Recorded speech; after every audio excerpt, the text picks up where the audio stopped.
Unaware of possible defeat, the world's only red dragon was defeated by humanity. People hated dragons, and thanks to the appearance of a powerful mage in their ranks, they managed to overcome the last of them. The red dragon did not understand the reasons for their hatred.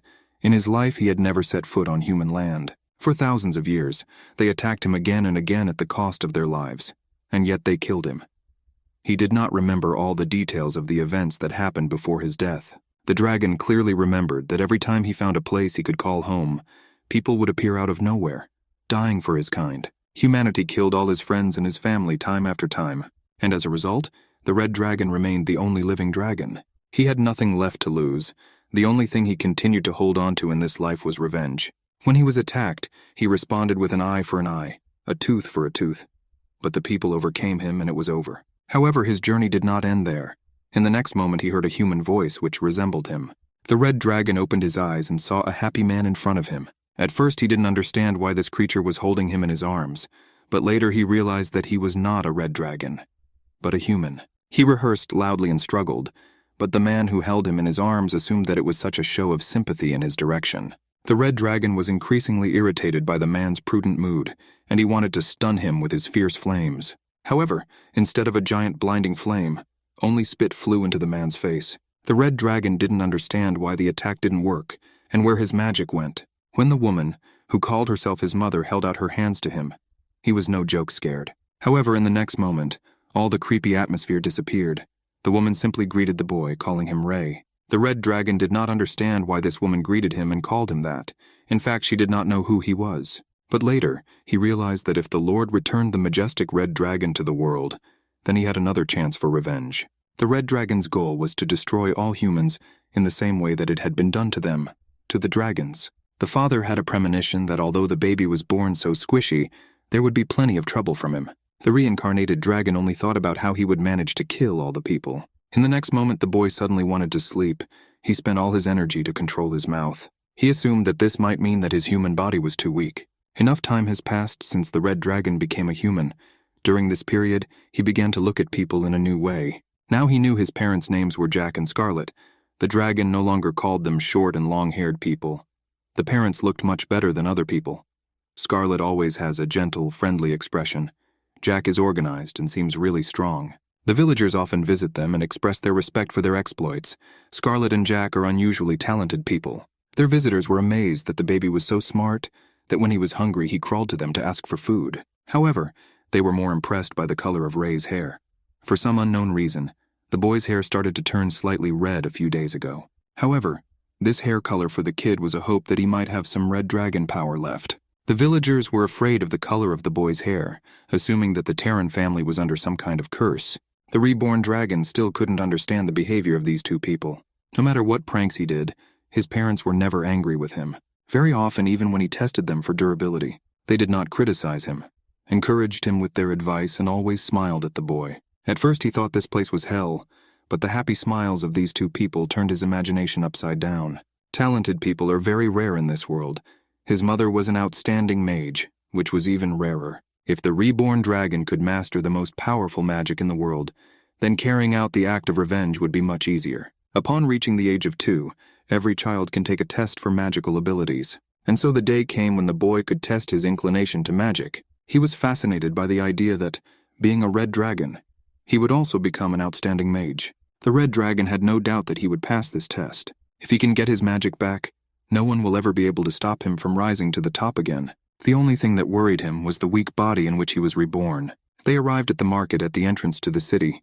Ray looked around trying to figure out what kind of place it was. Bezhachenko turned to the merchant of monster crystals with a request to get some food, but the man aggressively chased him away. The dragon considered it unfortunate that despite the fact that they are all human, some simply laugh and indifferently observe the suffering of those weaker than themselves. Once he considered it his duty to protect the weak, and he succeeded well in this, although in the end everything was over. They arrived at the Roland Academy. Everyone who wanted to test their magical abilities was called on a list. Now it was Alice Liu's turn. There were many adults with children around, and Ray could hear most of them saddened by the rejection. A crying Alice ran out in despair that she could not pass this exam. Ray knew like no one else that there is no justice in this world. He was called next. He was glad that it was his turn, and now they entered the academy. The old man told them to sit down. They needed Scarlet's son to touch the crystal ball. He added that if her son was endowed with a talent for magic, the crystal ball would glow at his touch.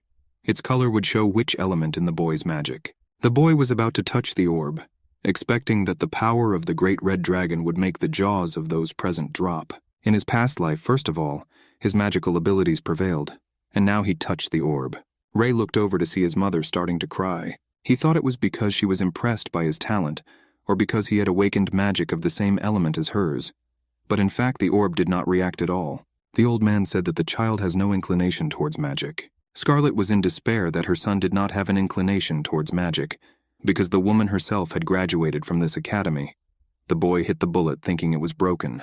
The old man took the bullet and said he was really sorry, but there was nothing he could do to help. Out of anger that he had no talent for magic, Ray pulled the old man's beard. The boy climbed out and attacked the man. He thought it was some kind of stupid joke that the reborn dragon appeared without a drop of magic. The red dragon suggested that it might be a punishment from God for killing too many people. But it didn't make sense.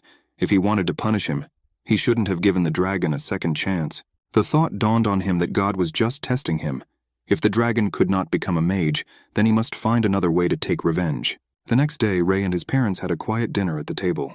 Then Ray unexpectedly asked his father to teach him how to fight. If he succeeds in becoming a swordsman, then he still has a chance to take revenge on humanity. Jack's eyes lit up at this request. He asked the boy if he wanted him to teach him how to wield a sword. But the path to revenge was not as simple as he thought. It had been 2 years since Ray had started learning swordsmanship from his father, but he had never defeated him. And today he felt that things had to change. During this time, he had already learned his father's attacks well. It was necessary to move from place to place and wait for the right moment when the man lowered his sword and attack him from the flank. This father's attack was the same as he thought, so maybe this time he will be able to win. But it was at this moment that the clumsiness of his body took over. Ray tripped over his leg and was hit squarely in the head with his sword. He did not understand why this human body could not keep up with his thoughts, and his own hands were constantly slowing down. From the previous blow, the boy came to himself already on the bed. Scarlet scolded her husband for careless training, and there was only a year left before the knighthood exam. If this was the case, Ray would not be able to pass it. The woman said that Ray didn't have to follow in their footsteps, and Jack replied that he thought the boy just didn't have enough control over his body because he was still young. They still have a whole year left to prepare for the Knights Academy exams. Ray is the reincarnation of the Red Dragon, so he simply cannot be as weak as a normal human. So he shouted to stop their fight. The boy said that he would cope with everything and become the strongest man that humanity had ever seen. He needs to be physically stronger than any child his age, but the main problem is body control. The dragon is not used to the fact that even though humans have 4 limbs, each one must be moved separately. Father came out from around the corner holding a sword in his hands. He approached the boy and gave him the sword, saying that Ray was already strong enough to train with the real one. Ray was surprised by such a gift. His father added that the sword would greatly help him improve his control over his body. Jack approached the boy and whispered that he had another present. They entered the shed where there was a magical puppet. It is used to train recruits in the Academy of the Knights of Orion. But the boy somehow did not believe her, because she looked like the most ordinary doll. Jack told Ray to attack and check things out for himself. The boy attacked the puppet. The first level started, but she immediately put up a shield, blocking the boy's attack. And in the next moment, the puppet knocked the sword out of Ray's hands. Jack was pleased that he was able to prove the boy right. He said that if Ray can defeat the first level magical puppet, then he will be guaranteed admission to the Knights Academy. Jack had to try to get her. The boy was very pleased with his words and set himself to defeat the puppet. The clear sun illuminated the expanses of the village. In its depths, the heavy breathing of Ray continued to train hard.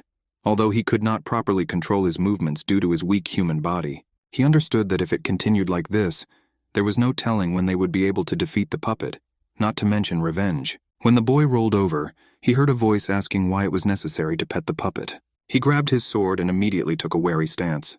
But standing in front of him was a little golden-haired girl named Amy, who said she didn't want to scare him and asked if everything was okay. The girl explained that she saw the boy alone and wanted to remind him to come down earlier. Ray shyly asked if it was really that dangerous. Amy solemnly explained that during the day there was no danger to him, but in the forest nearby, after dark, monsters could appear. The boy replied that she had caught him by surprise. Amy explained that she often collects wild fruits and berries here, so she is familiar with this area. The girl added that it was almost dark and offered to go down the mountain together. Ray asked if her name was Amy and wanted to say her name in response. However, Amy got ahead of him by calling him by name. She explained that Ray was quite famous in the village. The boy knew that the villagers were wary of him because of the color of his hair, considering it some kind of curse. No one in this village had ever had red hair before, and although the residents respected his parents, they feared and avoided the boy for no reason. Adults have always used the evil red dragon to scare their children. The red color in human society has come to symbolize evil and power. Amy noticed that the boy was thinking about something and asked why he wasn't leaving. Ray apologized and hurried after the girl. Recently, the girl had seen Ray very often in the forest and asked if he practiced swordsmanship here. The boy replied that he wanted to become a swordsman. She asked if Ray was going to apply to the Knight Academy and added that her brother wanted to join there as well, even though it was difficult for common people without a teacher to learn such things. In the next moment, a group of boys appeared in front of them. They were addressing them directly. Ray and Amy were a little wary. Amy's older brother Gary told Ray to stay away from his younger sister. However, the girl came forward and emphasized that Ray had not done anything to her. Gary asked his sister why she was with this red-haired man, because it was said in the village that his curse was contagious. At that time, 2 boys approached Ray and told him to stay away from Amy and to get out of the village. They continued to harass the boy for his red hair, insulting even his parents. Before leaving, they told the boy that it would be better for their family to get out of here, because simple people like them should not face such horror. All these words annoyed Ray, and he turned loudly to them. The next moment, he charged one of those guys with his fist in the face.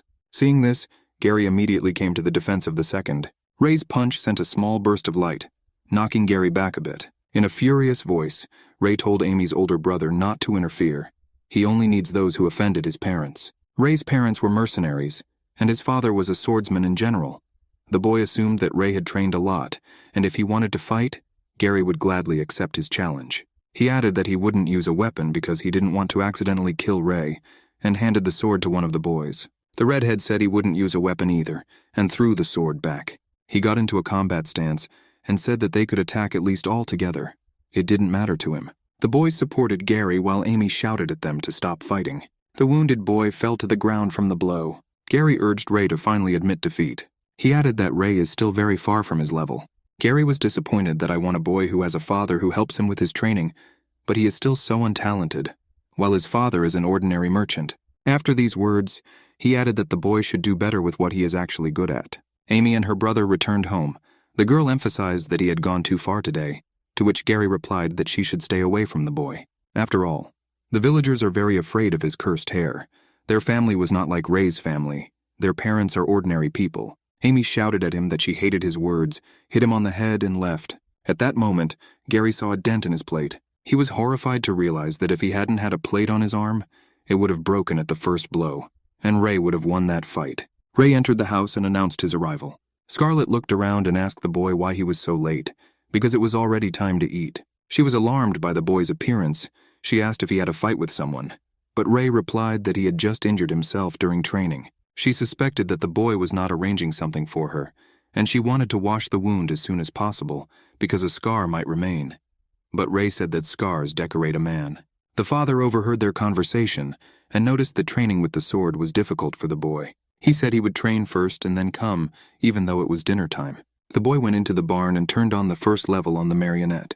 The puppet immediately started attacking Ray. However, the boy already knew all the combinations of her attacks and found all the weak points. Ready to attack, he rushed straight at her. However, this attack failed due to the fact that he hit a wooden beam with his sword. The marionette immediately sent a corresponding blow at Ray. The next day, Ray once again headed to the place of his sword training. Amy was standing right on the hill with a thoughtful look. Then she saw the boy and gave him a friendly wave. Ray asked if she was waiting for him. The girl answered that she wanted to apologize to him for yesterday. But the boy replied that it was not her fault. It was all because he was not as skilled as the others. Tears appeared on Amy's face, and the dragon thought that only people were causing trouble. It annoyed him to deal with the so-called human nature. He took an apple from Amy's basket and said that he would accept it as an apology. The girl promised that Gary would not disturb him again. From that very day, Amy began to come to the same place every day. Sometimes she could talk about everything in the world until noon, but sometimes the girl just calmly read under the tree. Gradually, Ray began to get used to the fact that Amy was around. In front of the house of the Tarun family, the knights stood neatly. A man came to them to inform that the border villages were attacked by monsters. They learned about it from the affected residents. Most of them are delirious now and cannot talk about what happened. so the man personally wanted to ask Jack to help with the investigation. Scarlett found this situation quite strange, because usually monsters avoid people's places, so she wanted to go with her husband.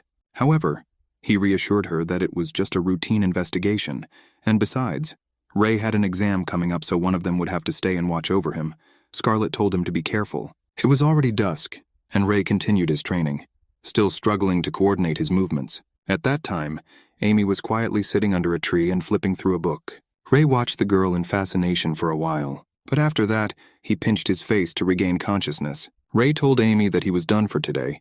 She knew it was really late and it was time for them to go back. On the way, the boy asked Amy if she was being bullied in the village because she was with him, and the girl replied that she didn't care what others thought.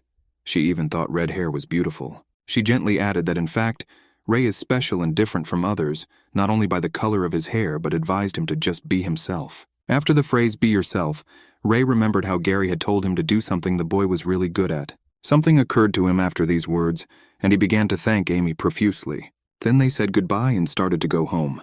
The house of the Tarun family was engulfed in the starry darkness of the night, and Ray continued to train with the puppet without stopping. Phrases to be yourself and do what you are really good at kept ringing in his head. The first level on the puppet has been activated. As soon as the boy got on all fours, his body became much more flexible. He jumped high above the wooden doll and was about to strike. After this attack, the marionette suddenly froze. After that, a message sounded that the first level was passed.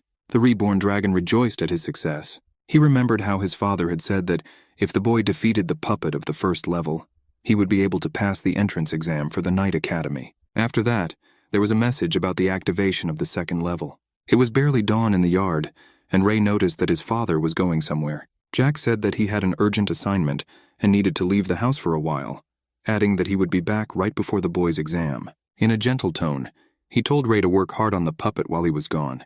He was sure the boy would do just fine. Just as Ray was about to talk about his achievements, Scarlett interrupted him, turning to her husband. The woman handed Jack the sword, and they began to tenderly say goodbye to each other. Although the boy did not have time to tell about his achievements, but he expected that before Jack's arrival, he would surprise him even more.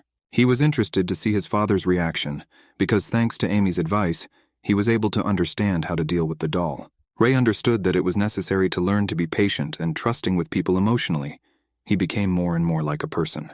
Although most people annoyed him, his parents and Amy were the exception. The reincarnated dragon decided that he would not take revenge on them. As Ray began his training, he noticed that Amy hadn't come today. He blushed for a moment at the thought of why he was waiting for her at all. Ray then thought that now no one could distract him from his training. He didn't want to give in to human emotions anymore. He was a great red dragon after all. The evening twilight was getting closer and closer. Tired from training, Ray rested on the grass. He suddenly realized that it was already late, and that if he did not return earlier, there would be no transfusions. The boy never thanked Amy. It seemed she was busy today, so he decided to thank her tomorrow. Returning to the village, Ray noticed a crowd of people talking about some search. Gary and Emma's father asked the owner of the gun store if he had actually seen his children. The man replied that 4 children came to him to buy guns. He heard the fair-haired boy tell the others that he wanted to go to some forest to hunt monsters. The mother of the other 2 boys asked why the man did not stop them, but the seller replied that he did not think that the children would really fit in that forest. Amy and Gary's father said that they need to organize a joint search. Ray heard their conversation and thought that retribution quickly caught up with the boys, and for this, they did everything themselves. If they were killed by the monster, it would save the boy from many problems. But he was worried because Amy was with them. Amy was very nice to him, and he didn't want to take revenge on her. But he wondered why she was so unlucky to have such a brother. In thought, he continued on his way through the streets to his house. Ray remembered the moments of acquaintance with Amy and her sweet voice. Words echoed in his head that this was his life and his own path. The combination of thoughts and feelings made him feel something in his chest. Ray turned his direction sharply. He knew it wasn't Amy's fault, so he couldn't let her die. He had not yet told her that thanks to her words, the boy had managed to defeat the training doll. Full of determination, he ran to the forest to look for Amy. Several wolf-like monsters lay on the grass. Bob and Carl lay unconscious behind Amy and Gary. Behind her brother, the frightened girl cowered in fear. An alarmed Gary, holding the iron urine in his hands, told his sister to freeze for a moment. Right in front of the brother and sister stood a huge demon wolf. Ray rushed as hard as he could to find Amy and the others. He smelled blood and was scared that Amy might be in danger. Fortunately, it was just a baby demon wolf. There were traces of human weapons on its stomach, and its body was still warm. The children were very close, but their tracks were very confused, and Ray knew where to go. But immediately nearby he heard Amy's screams. The wolf demon knocked the fair-haired boy away with a fierce blow. Amy bent over her unconscious brother in despair. Suddenly, the wolf demon pounced on the helpless girl. In desperation from fear, the girl, weakened by fear, begged for help. But in the next moment, Ray appeared in front of her and stopped the huge wolf demon. But the monster immediately hit the boy. Ray's arm was injured by this attack and thrown back. However, the boy did not give up. He was not going to die here. He decided to lead this wolf monster away from Amy. The reincarnated dragon understood that this human body was too weak, and he could not yet handle a full-grown wolf demon. His speed is nothing compared to the monster's power, and it is simply impossible to distract him. He could handle him before, but not in this life. He stood up in front of Amy with a sword in his teeth and shouted at the monster that these were his people, and that he should not dare to drag his paws towards them. The demon wolf was preparing to attack them again, and the boy knew that if his attack failed now, he would not be able to last much longer. Ray remembered the wolf demon's weak point and charged straight at him. The boy jumped on the monster and injured one of its eyes. The monster immediately threw the boy back to the ground. It was a pity for the boy that he was able to injure only one eye. In the past, he would have killed a monster with one blow. But now, he has only human weapons at his disposal. The wounded demon wolf pounced on Ray again. This time, the boy saw the light and managed to cut off the monster's paw. With a crash, the wolf demon fell to the ground, throwing Amy and her brother into the air. Ray ducked to the side, but he wasn't going to give up. He headed towards the monster and shouted for it to fight him fair and square. With a lightning attack, he inflicted several cuts on the monster. After that, the huge wolf demon fell to the ground. A brilliant glow appeared above the wounded boy. A small bright creature appeared from this glow. A screen appeared in front of Ray, notifying him of his reward, unlocked ability, and available attributes. The boy did not understand the content of the information that appeared before him. Now it was much more important for him to get the children out of the forest, because even more monsters would smell the blood. Gary woke up and wanted to say something, but Ray told him not to move. Now he could lead only 2 children out of the forest. He could not take the others with him. Ray did everything in his power and left the survival of those 2 boys to fate. At that time, a group of adults was searching in the forest. After a moment, something caught their attention. The old man shouted that he saw children. They saw Ray carrying Amy and Gary. The old man said to call their parents. Everyone around was surprised that the boy went out alone with 2 children on his back. Bob and Kyle's mother pushed through the crowd, asking where her children were. The man next to Gary said that the redhead only carried these 2 children. In desperation, the woman continued to break through the crowd to go to the forest to look for her children, but she was stopped because it was dangerous. However, the lady broke free and said that they were a bunch of cowards, and that she would go find the children herself. But as soon as she ran into the forest, she felt the evil eyes of monsters behind her, and the next moment she immediately turned back to the crowd.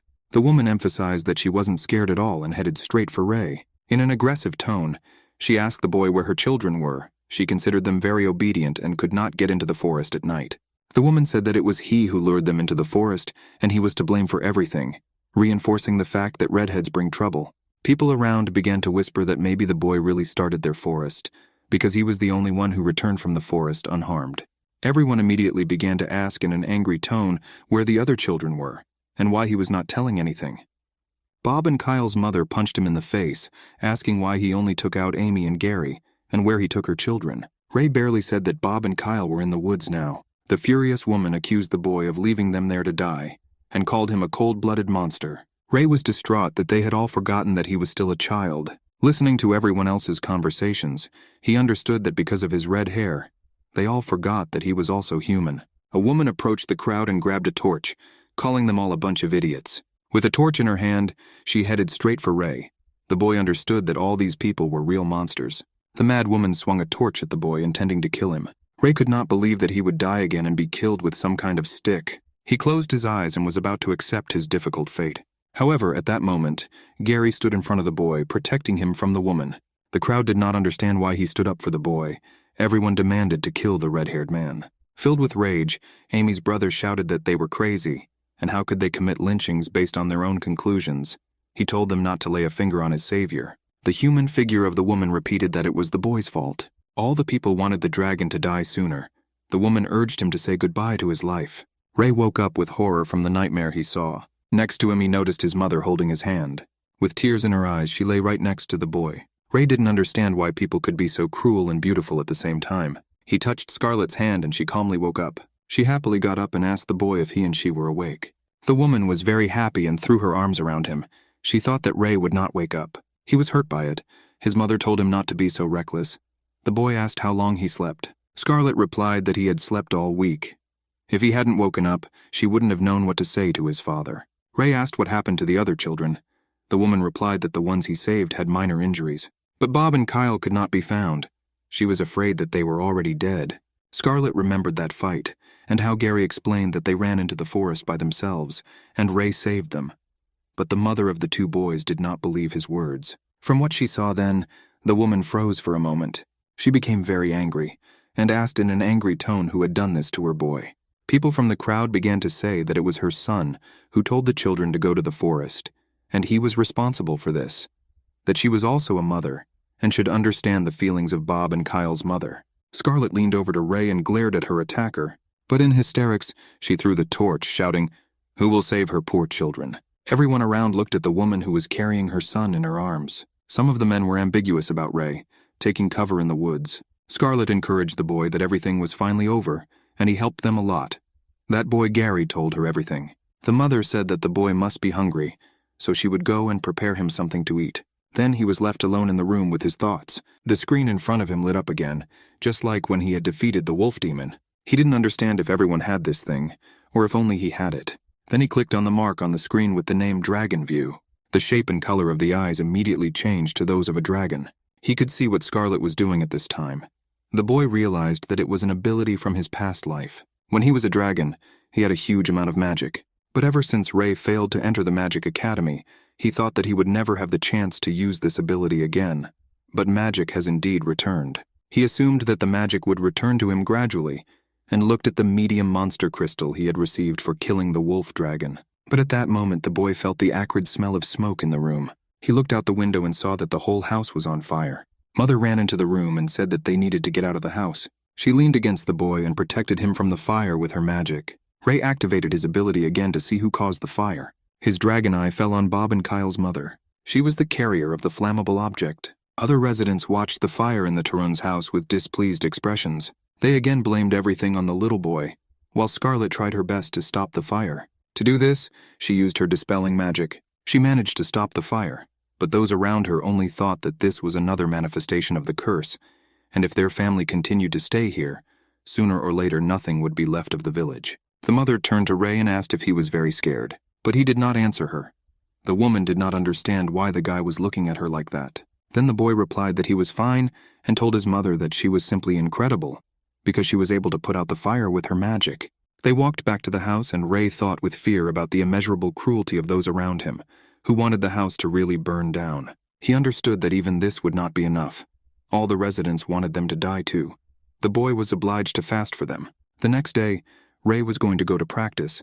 His mother told the boy not to overexert himself, because his wound had not yet healed. Before entering the forest, he used his returned ability. The boy saw that all the monsters nearby were quite small, so there shouldn't be any difficulties. A little monster monkey was about to taste a freshly picked apple. The next moment, Ray was mercilessly piercing her small body. It was his 20th monster killed today. A message appeared on the screen that a small monster crystal had been received. After killing 20 small magical beasts, he was only able to get 2 crystals. Ray didn't even dare to guess what the effect of absorbing them would be. Then he noticed a small creature approaching the slain monster. A small wolf howled near the corpse of its relative. Ray approached the wolf and said that now he too will have to use himself. A message about the chance to tame a black wolf cub appeared on the screen. When asked if the boy wanted to tame him, Ray pressed the yes function, but he still didn't know what they were for. This was followed by a message that the black wolf was now tamed. After being tamed, it began to be absorbed into the boy's body. He asked the system if there would be any side effects from this, and if it was even possible to summon wolves now. Then he unlocked a system prompt with the second ability out of 1,000, Taming. The boy decided that now was not the time to learn further functions. He had more important things to do. He looked for targets that were supposed to be somewhere nearby. Then 2 human silhouettes lit up on the rock with a bright light. Ray was pleased that he had managed to find his target. A lot of people gathered in the city square. Some of them had been standing since dawn to get the best seats, and just to have a chance to look at them. A huge troop of knights with several carriages was driving along the city path. Knight Delbert was one of the first to ride. The townspeople greeted the young man enthusiastically. Only on the day of the annual introductory competition Did women have the opportunity to see knights of incredible beauty? The whole nation lined up in front of the venue for the entrance exams to Avrion Academy. Knight number 1. Winford greeted everyone present and introduced his colleagues, Knight Delbert and Bernardo. He announced that today, the three of them will evaluate children who have reached the age of 5, who apply for admission to the academy. He excitedly told the participants if they were interested in joining Avrion Academy, let them show their full strength today. He introduced a marionette with a sword and asked all the candidates to climb the stage in order, announcing the start of the test. The first participant thought that it was just a puppet, and even if it was strong, he would definitely be able to defeat it by his own efforts. He got into a fighting stance and was ready to attack the puppet. His parents happily supported the boy from the stands, shouting that their son was the best. However, after just 1 second, the first participant failed the test. All the rapturous shouting from his parents suddenly stopped. Bernardo declared that it was a failure and called the next contestant. As Jack said, in the entrance exams you need to defeat the puppet of the first level. Although she cannot move, she defends herself perfectly and counterattacks as quickly as an adult. Then Ray heard 2 men talking ahead of him. Delbert thought it was a waste of time to come here, and Winford told him that they should do what the elders wanted. From this distance, the boy could easily hear what they were talking about. His senses heightened since the boy had received more crystals. Delbert said that a knight must come from a noble family, and he did not understand why they should waste their time on dirty commoners. But his interlocutor did not agree with him, although many rounds had already ended, and none of the participants had passed. But at that moment, Bernardo announced that the fair-haired boy had been accepted into the academy. One of the Christians told the others that he was right when he said that this child was special. From all the solemn words, a happy Gary raised his thumb up. This gesture was addressed directly to Ray. Then the knights turned their attention to the boy. Delbert was immediately alerted by his red hair. Then immediately from other people, a mountain of criticism poured in the boy's direction because of the color of his hair. Bernardo announced to the next participant that he was getting ready. The exam would start in a minute. At that moment, Delbert approached him. The knight approached the puppet and said that he does not believe in prophecies. If the red one is really as skilled as it says, then he must pass. Instead of the first, the knight activated a puppet of the 3rd level. She immediately went straight to the boy.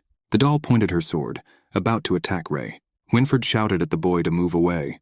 It was too dangerous. However, at this moment, something immediately surprised the knight. Fernando and Delbert were alarmed by what they saw.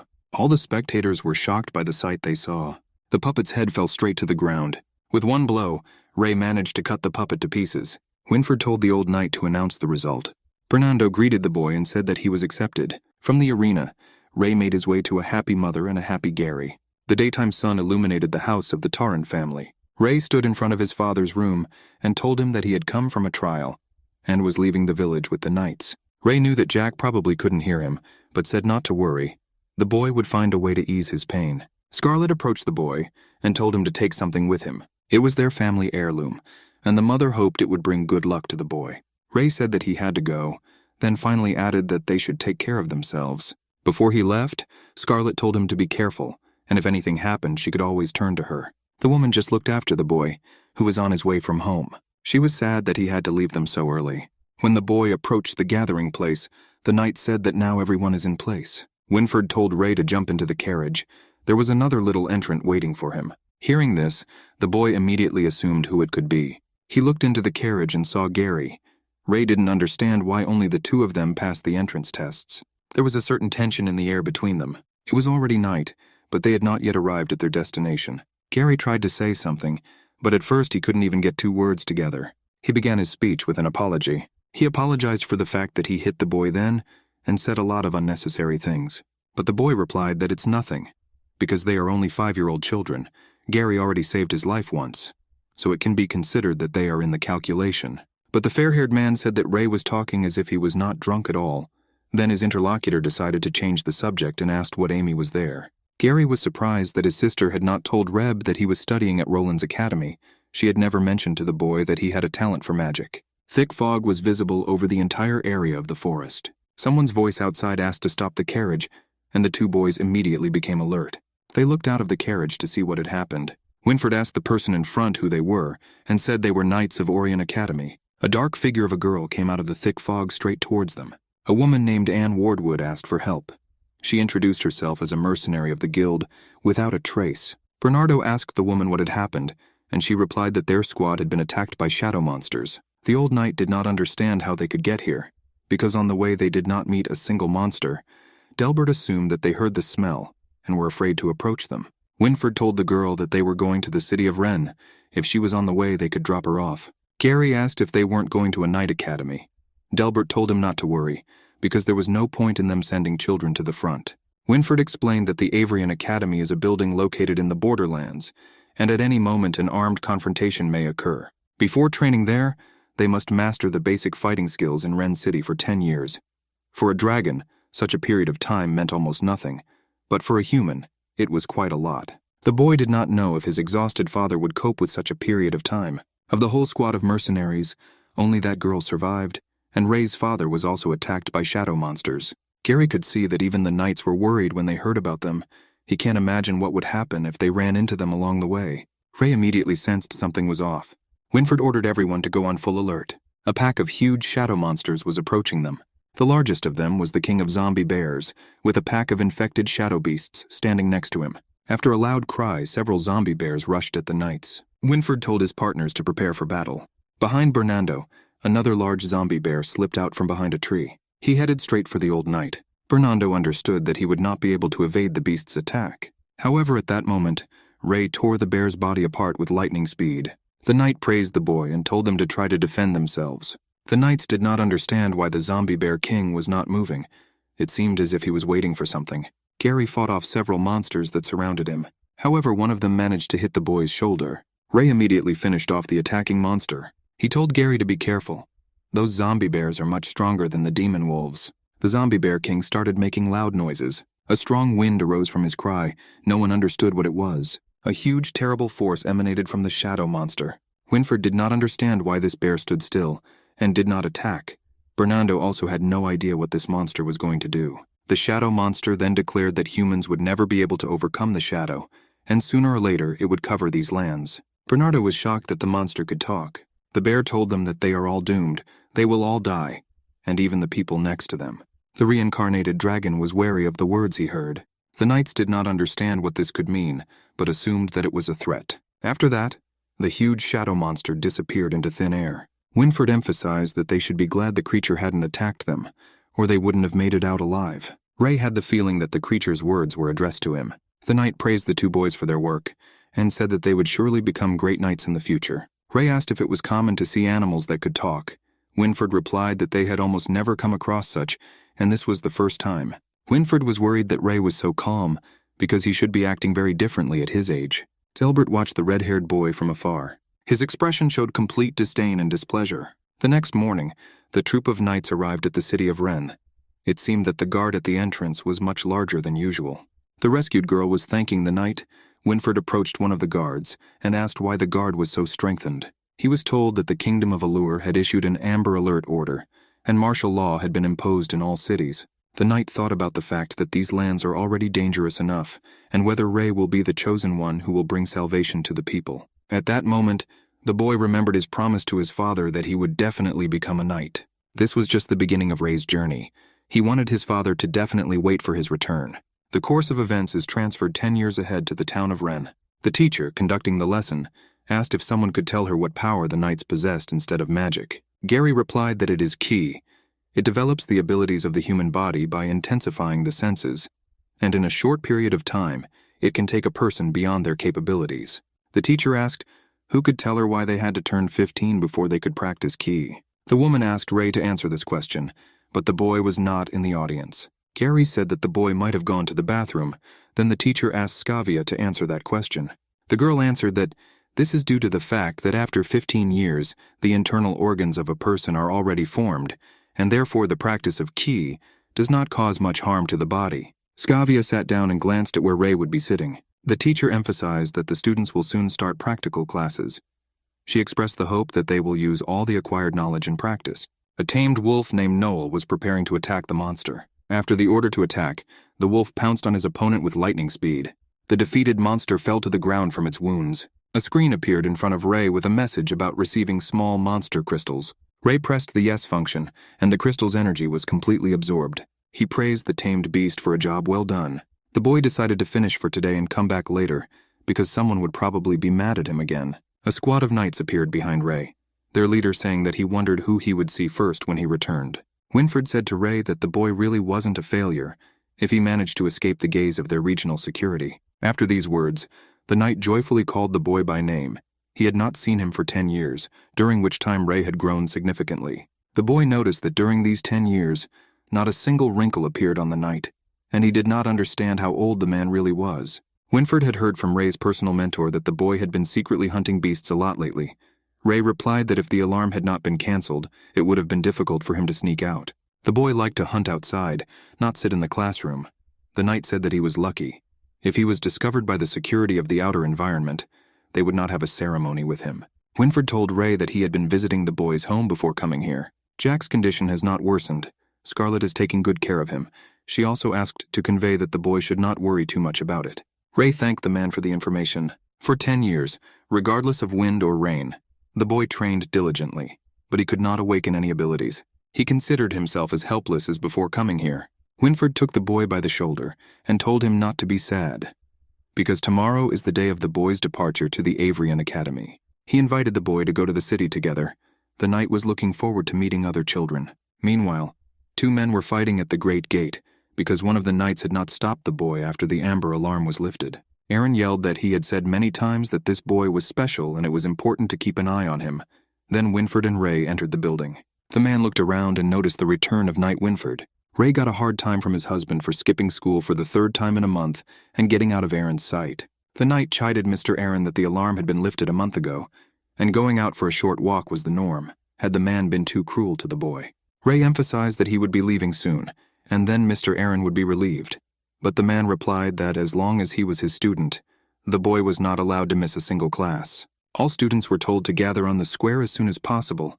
An emergency meeting was about to take place. Gary couldn't believe that the boy had returned so quickly and assumed that Ray had been caught. Overhearing their conversation, Scavia turned back to look at the 2 boys. Armsman Lancy announced that starting tomorrow, he would accompany everyone to the Avrian Knights Academy. Their journey would take about 7 days. Then he added that if the students wanted nothing to happen, they should follow his instructions the whole way. One of the knights asked Sir Winford if he had decided which route they would take this time. The knight replied that they would ride across the moor, whereupon his interlocutor asked in surprise whether it was too early for children. But Winford replied that if they want to become knights, they simply have to go through the ordeal. Not to mention that Ray wasn't the only strong red-haired guy. Besides him, there were 4 more students with this color, so this time it will be a test for all of them. The next morning, the squad of carriages began to leave for Avrian Academy. Red-haired Ray was sleeping in one of the carriages on the move. Kale wondered why they didn't just teleport to get there. One of the boys confirmed that it would have really saved them a huge amount of time. Dan said that Orion Academy didn't have teleporters. The red-haired boy asked if they couldn't afford one. He thought they were on the same level as Roland Academy. One of the students replied to the boy that he did not listen attentively to the teacher during the lessons, because the academy has to defend itself not only from external enemies. Scavia said that they also needed to defend against shadow monsters, so if the academy was destroyed by teleport, the enemy could reach any part of the country. Everyone was surprised that they really talked about it in class. Scavia glanced in Ray's direction for a moment, and Harry immediately caught her gaze. The squad stopped near the ruined fortress city, and everyone was told to get out of the wagons to set up camp for rest. Gary told Ray that he thought Scavia was constantly looking at him. The boy was surprised that she could be interested in him. Then both boys turned to look at the girl. Scavia noticed this and immediately looked away. Ray wondered if it was because of the red hair, but Gary replied that it was not the first time they had seen her, and besides, the boy was no longer the only one with that hair color. 2 twins, Duo and Juan, with the same hair color, were still studying at the academy. Ian also had such a color. In addition, the boy was distinguished by physical strength. Kale was always full of energy, and it seemed that the boy was always charged with positivity. Gary said that Scavia is a real beauty, and the guy is just too lazy to pay attention to her. At that time, 2 boys, Dan and Monk, moved away from the camp to the abandoned fortress. They came to a swamp that smelled strongly of dead rats. A gunman appeared behind them and threatened the boys if they wanted to drive tomorrow with broken legs, sleeping in broad daylight. After these words, he recommended that they go to sleep in their tents. There was only 1 guard standing near the stone fortress. Below, a red-haired boy quickly jumped from place to place. After lunch, Ray explored the area a bit and realized that he didn't have to negotiate with the knights at the post to escape from here. At that moment, someone's female hand grabbed the boy's elbow. Scavia asked Ray where he was going so late. The boy replied that he was going to hunt monsters. That girl tried to answer him by saying that it is much more dangerous here than in the outskirts of Rennie. If he meets an average monster, the knights will not be able to save the boy in time. But the boy told her not to worry, because for him an average monster was no problem. Skavia was upset that the boy did not heed her words. The morning came and the students were woken up with the words that whoever wakes up last will be punished. Waking up, Gary saw Ray with reddened eyes in front of him. He was frightened by this sight and asked the boy if he could not sleep last night. Ray replied to the fair-haired man that he had overslept, but by the look of the boy, you could guess that it was a lie. Gary got off the bed and said he didn't want to be ordered. Ray was busy absorbing the little monster crystals. He figured he could absorb them all by the time he got to Orion Academy, and then maybe he could start absorbing the medium crystals. The squad of carriages stepped into the forest covered with fog.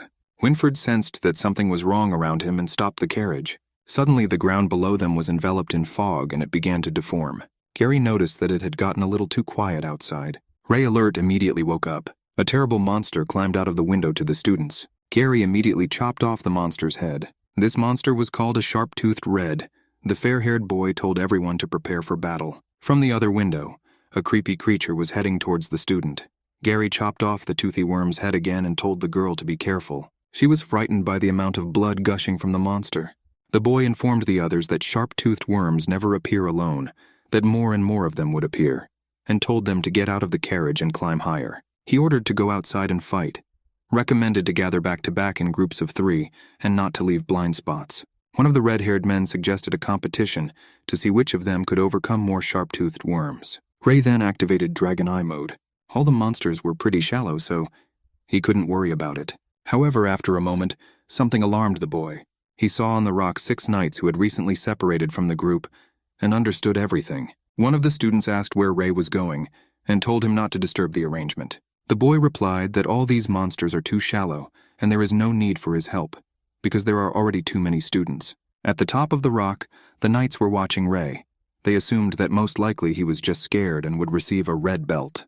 Next, they looked at Harry and noted that the boy had excellent control over his body and movements, destroying worms with one blow. One of the knights said that the boy should receive a white belt. Winfred turned his attention to Skavia, noting that she rarely took the initiative, but possessed excellent intuition. In addition, the girl had very good fighting techniques. Her movements were very light. She destroyed worms with one swing. Winfred noted that Skavia was a smart girl who clearly had a head on her shoulders. The knight behind agreed, as the girl wasn't even dirty. Then a loud roar was heard from under the ground. These were sharp-toothed worms that matured into one huge one. The huge worm immediately headed for its potential victim. One of the red-haired boys rushed to save the poor student. He yelled at the monster not to even touch his friend. Following the boy, the red-haired twins rushed at the huge monster. Kale was already finishing his 45th monster. The knights understood that they didn't even need to interfere. These red-haired teenagers were indeed skilled, with the exception of one. The gunbearer noted that everything was almost over. Ian asked his teammates if they were okay. They thanked him for helping the boy deal with the monsters. Winfred noticed that Ian is not only physically strong, but also cares about his teammates, which is quite rare. Gary asked Ray why the boy stayed in the carriage. If something happened, they wouldn't be able to save him. Ray replied that he wanted to sleep, and as long as the knights were around, they would be fine. Sighing, Winfred thought about who would become the chosen child of heaven from the prophecy. Kale boasted that he killed the largest number of worms. It seemed to him that in the end, the monster simply fell into a stupor. Dan assumed that very soon they would become real knights, and if they were lucky, they might even get a white belt. Hearing the words about a white belt, Gary asked the boy what it was. Dan replied that even though all their attendants were knights, they had a rank system. The knights who accompanied them are called White Retinue. They are knights of the highest rank. All of them were awarded with a white belt, which meant recognition of all the knights' skills during the test. There were also green and black belts, signifying different types of knights' abilities.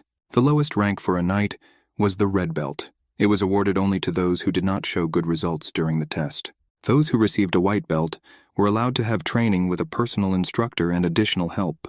Those who received a red belt, in most cases, were left alone with themselves, as if they did not exist in the academy. Hearing this, Ray realized that he would have a lot of free time for hunting, obtaining crystals and higher-level abilities, so he decided he had to find a way to get a red belt. The students were announced their arrival and told to get out of the cars. Everyone admired the huge gates, which resembled the top of a shoe in height.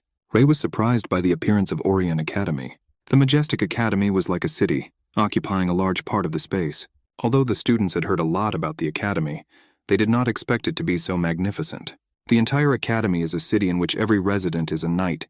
Everything around is illuminated by magic crystals, not ordinary torches. Gary thought that this was a completely different world, different from the village where he grew up. The gunslinger told the students not to catch the gauze. If they got lost, he wouldn't look for them, and besides, they'd have plenty of opportunities to hang out in the neighborhood later. Lancey the armorer first led them to the weapons warehouse. After that, he led the students to the library, emphasizing that no noise should be made there. Dan asked if the staff responsible for the books were knights. Lancey replied that each graduate had to volunteer at the academy for 2 years, after which he decided for himself whether to stay or leave. Before going to the dormitory, their final destination was a place similar to a cemetery. The students did not understand where they got to and what kind of place it was. The squire explained that this was the burial place of the knights who died in the battle for the kingdom of Allure. He brought the students here to remind them their battle will never end, and they must remember the duty of a knight to fight to protect his homeland at all times. One by one, the students enthusiastically responded to the motivational words. However, when she looked at the statues, Rhea was filled with rage. He was incredibly angry that people used the bodies of dragons to make weapons and armor. Scavia asked Sir Lancey who this monument belonged to. The man replied that it was a statue of the founder of the Orient Academy, the legendary Dragon Knight. Ray asked who this Dragon Knight was. Lancey replied that they would understand when they learned more about the history of the academy and told them to follow him. Ray was displeased that the knight ignored his question.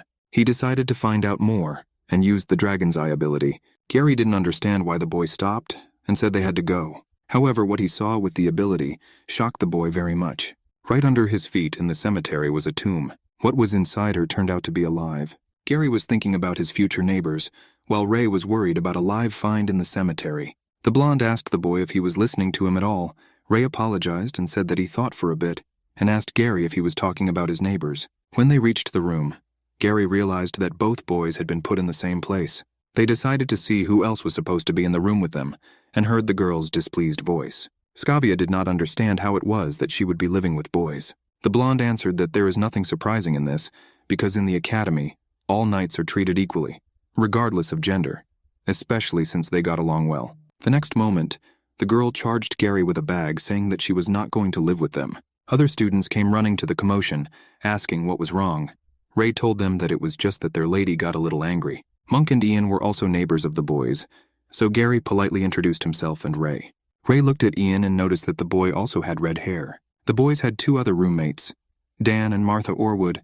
Ray said he had heard that name before. An angry Scavia returned to the group of boys. In an aggressive tone, she said that she wanted to change clothes and warned that no one dared to enter the room.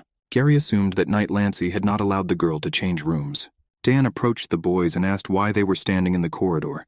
Gary told him that they were waiting for him. He added that they had just found a cockroach in the room, so it was necessary to decide who would enter and deal with it.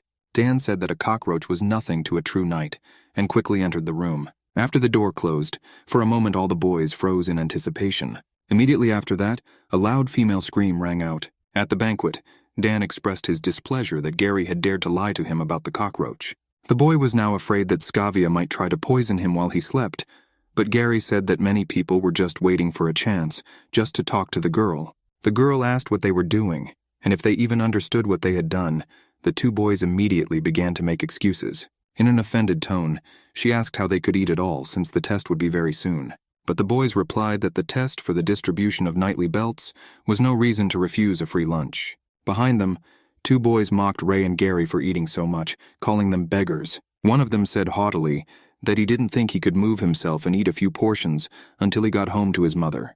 They approached Ian and started insulting the boy, saying that he was taking up too much space in the room. The boys sneered at why the red-haired bastards kept coming with Rainey. Hearing these words, one of the twins was ready to attack them with a knife, but the other calmly stopped him. These boys continued to mock the red-haired youths. Monk could not stand it and told them that it was too much. Those replies to the boy that all he is capable of is to reach the red belt, that he should take better care of himself and not get angry. Ian told the angry monk that everything is fine. One of the brats warned that if he sees them in the academy, they should be thrown away behind the walls. But after these words, a fried chicken leg flew right into his face. He angrily asked who dared to do this and told him to come forward. But in the next moment, his head was pressed against the table. Ray told the boy to tell him again who they needed to avoid. The second boy screamed for help, and everywhere there were words of a fight. Ian thanked Ray, but said those guys didn't do anything to him. Scavia reminded that the test was coming soon, and asked the boy not to make a bad impression on the knights before it began. Ray replied that he didn't care. Then one of the boys shouted to the knight that the redhead was bullying the students. Gunslinger Lancey approached them and ordered Ray to let the boy go. The boy told Ian that there was one thing he had learned since childhood. The knight again ordered the boy to stop, but he did not listen to him. Ray continued that when someone wants to assert himself at someone's expense and bullies him, then the offenders should be put in their place immediately. Other students looked at the boy's fight with fear. Ray said to understand that this is the only way the perpetrators will be able to find something and get off the hook. Sir Lancey angrily asked the boy why he had ignored his order. Ray replied that sometimes his ears, like the knight's ears, fail him, and he only hears what he wants to hear. Ray left, taking Gary's hand and saying that they needed to go eat. They couldn't let these morons ruin their appetites. Sir Lancey had heard the students say that this time the two boys were the first to start picking on them. Even though they kept screwing up, this time they got what they deserved. The three main knights were heading to the performance arena. Sir Winford asked for silence throughout the hall. He was going to introduce the students to the deans of the Avrian Academy, 6 elders. The students were worried because no one had warned them that the 6 elders would come to observe the evaluation process. Ray sensed their aura with the dragon's eye ability. She was as powerful as the people who killed him. Winford announced to the students that today they will pass the test for receiving the rank of knighthood. Depending on the results, they will give out belts of different colors to everyone. He also reiterated that if the students do poorly in the tests, then receiving a red belt will mean that they are among the worst. However, the knight said that even if they received a red belt today, they would also have a chance to be in his place in the future. The fact that children became students of the academy at the age of 5 already means that they are more talented than ordinary people. Further training would allow them to develop these talents, and the knight encouraged them not to give up under any circumstances. Ray wondered if Sir Winford would be surprised when the boy received a red belt. Then the knight said that he trusted Sir Lance with everything else. The man glared at Ray and said not to worry. He always does his job well. There were 5 exams, namely, Gem of Power, Ignite the Earth, Metacoustic Pursuit, Eye of Precision, and Will of Truth. Each of them was sent to demonstrate different knightly skills, and the first test was the Gem of Power. In the first trial, you had to push the stone with all your strength, and when it reached the mark, the student would complete the trial. Each participant was given 2 attempts. If the student fails to complete the challenge on the first try, he can use a magical gauntlet that enhances physical strength on the second attempt. The knight also added that using the magic gauntlet affects their final scores, so the decision to use it or not is up to them. Everything seemed very simple, but Ray said that he didn't think there were those who wanted the boy to come further. Gary did not understand what he was talking about. Lancey then made a final statement that, using his right as an examiner, he was not allowing Ray Tarun to participate in the test. Scavia and Gary thought it was unfair, but the boy seemed to expect it. But Lancey reminded that it is the duty of all those who are going to become a knight to obey their superiors, both on the field and within the walls of the academy. If anyone disagreed with that, they could go to his leadership, and then he would follow their order without question if it came from them. Gary assumed that this knight was grinding his teeth on Ray. The girl said that the boy should talk to the leadership of the academy, because you can't do this to students. But Ray said that there was nothing to worry about, because this is what he wanted. As he left, he told his friends that they would see each other at the next challenge. The boy understood that this prank of Sir Lancey only more guaranteed him to receive a red belt. But despite the thoughtful look of the boy, Scavia was worried about this situation. The test began, and Gary, Scavia, and Ian immediately passed it. Gary was pleased with his performance, and Ray told the boy that he would enjoy the next challenge even more. The blonde boy was wary and asked what he meant. Ray pointed to where the examiner of the second trial was standing. He was clearly from Roland's academy. Gary was very worried because they had never learned magic, and Ray replied that the enemy on the battlefield wouldn't care if they learned it or not. He assumed that all 5 trials were aimed at finding out their strengths and weaknesses in order to build a training plan for each of them, and the next one would be against magic. Gary cheered up and suggested that maybe he is the same super talent that contains all 5 remarkable traits, but Ray didn't believe it much. And so the second test began, Ignition of the Earth. The examiner announced that Gary had lasted 57 seconds and called the next contestant over. The boy was upset about his result, and Dan cheered him up, saying that in the real world, the time in a magician's fire illusion is only a minute. The next participant was Scavia. She understood that what she was seeing was just an illusion. She resolutely declared that she would not be frightened by this. A whole 5 minutes passed. It was much longer than the previous student. The students were amazed that the girl was able to hold out for so long. After the girl regained consciousness, all around could be heard enthusiastic words from the amazed students. Then the examiner called Ray to him. Leaving, the girl wished him success. The test was about to begin, and Ray thought that holding out for 20 seconds would be enough. But then he decided that it would be better to fall right away. The space around the boy disappeared, and everything shone with colorful colors. Just as the boy decided to finish the test, the mouth of a huge red dragon appeared in front of him. This really surprised Ray, because the dragon was very similar to him in his past life. Then the boy and the examiner were suddenly thrown aside. Winfred and Bernardo were alarmed by what they saw. The elders watched the ordeal in amazement. The examiner pointed at Ray and shouted that the boy was cursed by the red dragon. The students did not understand what had just happened. After hearing about the curse, they thought that the boy was even more dangerous than the other redheads. Ray asked if everything was fine with the man. The knight replied that it was nothing serious. Probably he was just overexerted, and told the boy to go rest as well. Winfred found it strange that the examiner had used up all his mana. The knight informed the elders that it was mana sickness caused by magic exhaustion. They did not understand how a mage from Roland's academy could use up all his mana.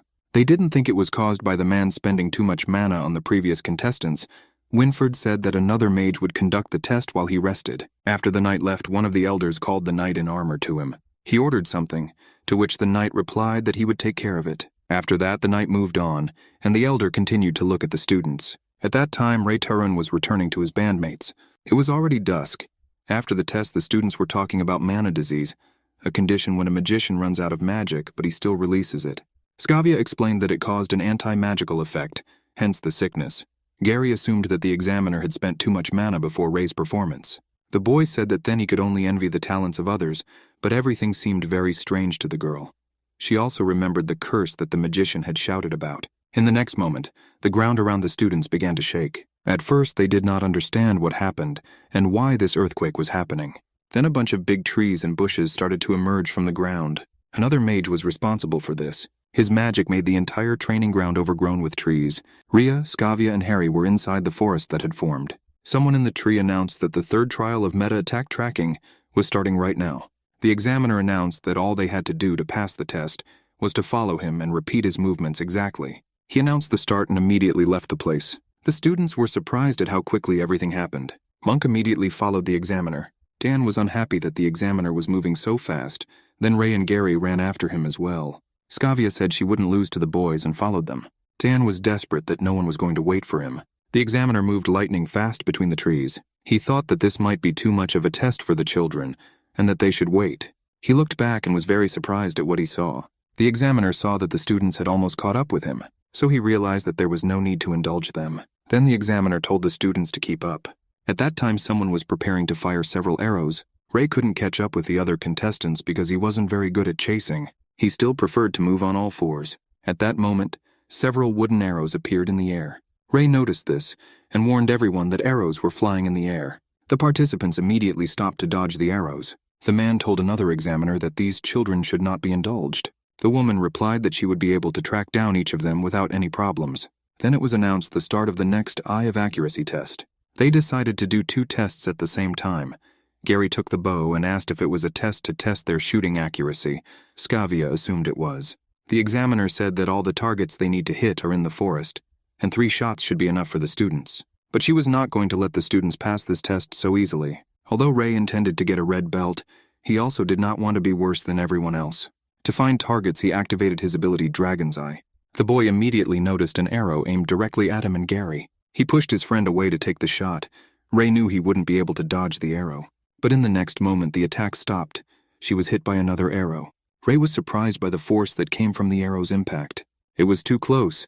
The boy did not understand why arrows of such strength were allowed in the exam. They were saved by a cute girl who was able to knock an arrow off course when she was nearby. Ray yelled at her to be careful as more arrows flew out of the air. Dodging these attacks, Ray realized that something was wrong with them. Ki was clearly felt from the arrow that had just been fired. This arrow and the one fired by the examiner were very different. Ray suspected that someone wanted to get rid of them, and maybe it was him. The examiner immediately noticed an unknown assailant. The guy took aim and was going to shoot him, but when he shot, his bow broke with a crash. Ray was momentarily embarrassed by his sudden insignificance, but the examiner managed to shoot the unknown assailant. He dodged a shot and hastened to run through the trees. The woman went down to the place where the arrow hit. She was amazed at the speed of the attacker and couldn't believe that he was able to dodge such a powerful shot. The examiner thought about who wanted to get rid of the students. The woman apologized for missing the attack and told the students to continue with the test.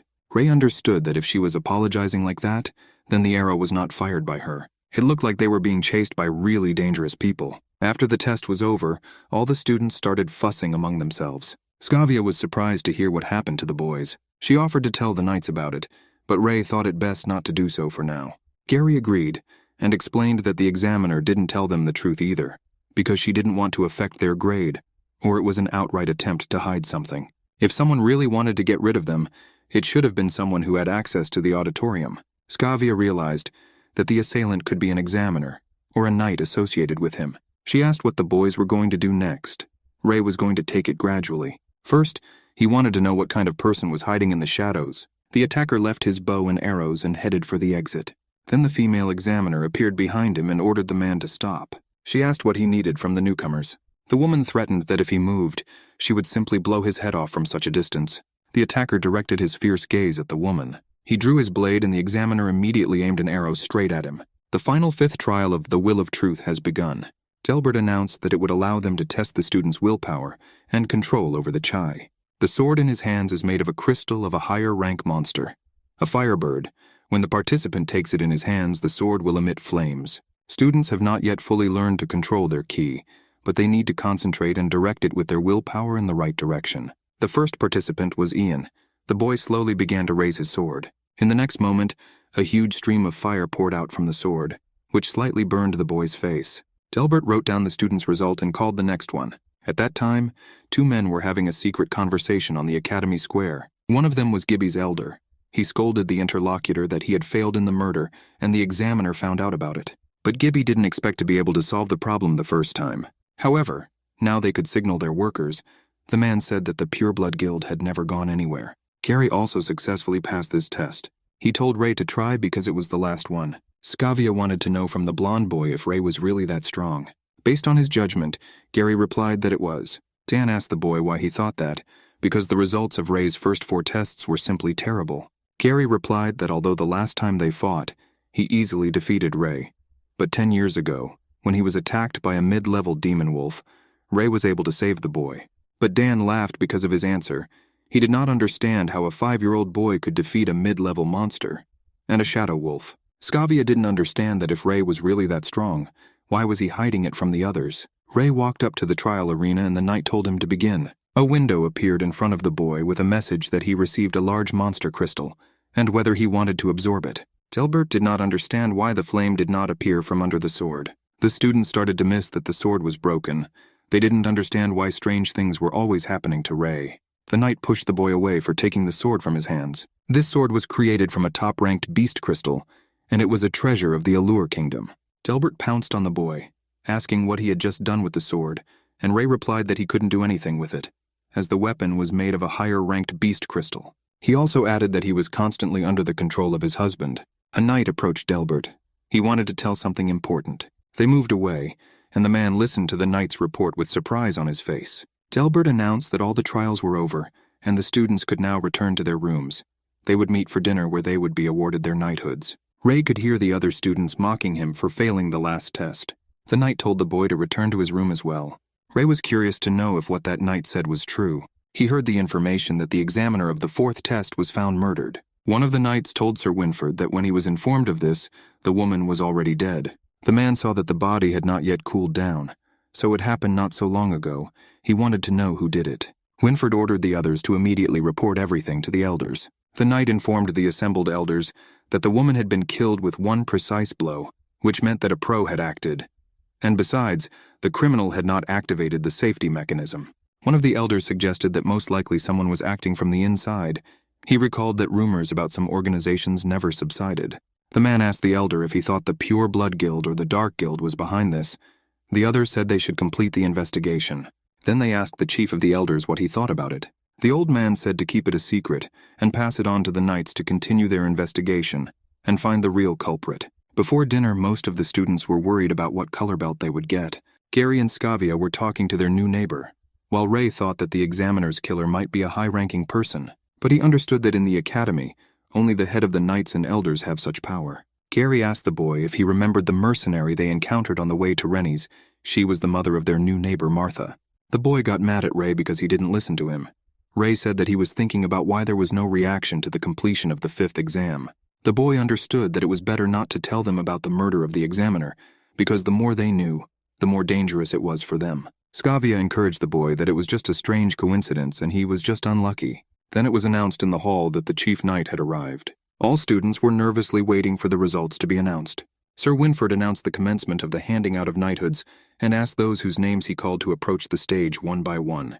The knight called Gary Brubard to the stage first. This guy was the best in all competitions, and the students assumed that he would definitely get a white belt. Sir Winford announced that after careful deliberation by the knights, it had been decided to award the boy a black belt. Gary was clearly surprised by what he had just heard. The knight handed the boy a belt and told him to accept it with pride. The students were surprised that the boy did not receive a white belt. No one knew what black belts do, because most of them only looked for red and white. Ian was presented with a white belt. Some of the students were unhappy that the red-haired boy got it, and the other objected, recalling how easily he had lifted it into the air. Scavia also received a white belt. Dan was unhappy that he would no longer be able to be with his goddess, as he had received a red belt. Marty was presented with a green belt. Dan was upset that even Monk was awarded a black belt. Then Ray Turin was called to the stage. Everyone expected that the guy would get a red belt. The boy headed to the stage with the thought that his turn had finally come. Sir Winford announced that after much deliberation, the knights had decided to award Ray a black belt. Dan was at a loss as to how this guy was able to get a black belt if he did so badly in all the tests. Monk assumed it was because of a hidden talent. Then the boy disgruntledly admitted that he was the only loser among them all. Ray didn't understand why he got his black belt and assumed it might be some sort of conspiracy. The handing out of belts ended, and the knight announced that after basic training was completed, the students were to follow the knight captains in color order. At that time, one of the instructors was looking at the participants who were assigned to him. The man saw that 2 redheads had joined his team. He hoped that the boys would not trouble him, and understood that one of them could be a dragon knight in the future. The next day at the training ground, most of the students were already returning to their dorm rooms. Kale was unhappy with the fact that most of the students had already left, and their mentor still hadn't arrived. He doubted whether he was even an adequate person. Immediately after that, a man appeared behind the boy and asked if it was about him. He told the boys that he was their future mentor and ordered them to follow him. The knight did not name himself, and the boys decided to ask his name. Kale immediately reached out and asked the man how he should be addressed. The man said to call him Kay. The boys didn't think that was his real name. Along the way, they encountered one of Sir Delbert's chief knights. He told the man that it would be very difficult for him, because there are 2 redheads in his team. Delbert told Ray that if the decisions were up to him, he wouldn't even let the boy join. Ray replied that it was a real relief that a knight didn't make those decisions. The knight then told Ray to be more careful. He would be watching him constantly. Then an iron sword appeared in front of the man's figure. Sir Kay reminded the knight that Ray Taryn was now a member of his team of black belt knights. He added that he did not want Delbert's bias against his students to cause a conflict between them. But the knight replied that very soon they would find out whether it was prejudice or not. He added that sooner or later everyone would find out that the prophecy was false. The man turned and left, wishing Knight Kay luck. The man heard that the children did not understand what the prophecy was about. They approached the building where they were supposed to undergo special training. Opening the door, the children felt a huge draft that prevented them from opening their eyes. Inside, the building looked very old and neglected. Then the students noticed that Sir Kay had suddenly disappeared. The entrance to the building closed loudly, and the boys did not understand what it was. Ray cast Eye of the Dragon to see where the mentor was. The boy could not believe that even with his ability, it was impossible to trace where the man had disappeared. When Gary asked if Ray could see where the instructor was, the boy said no. Kay suddenly appeared right behind them and asked if they were looking for him.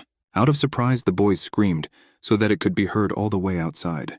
The teacher said that from now on, the students' training will take place in complete darkness. They need to refine and hone their skills and senses until the day they become one with the darkness and become its most powerful weapon.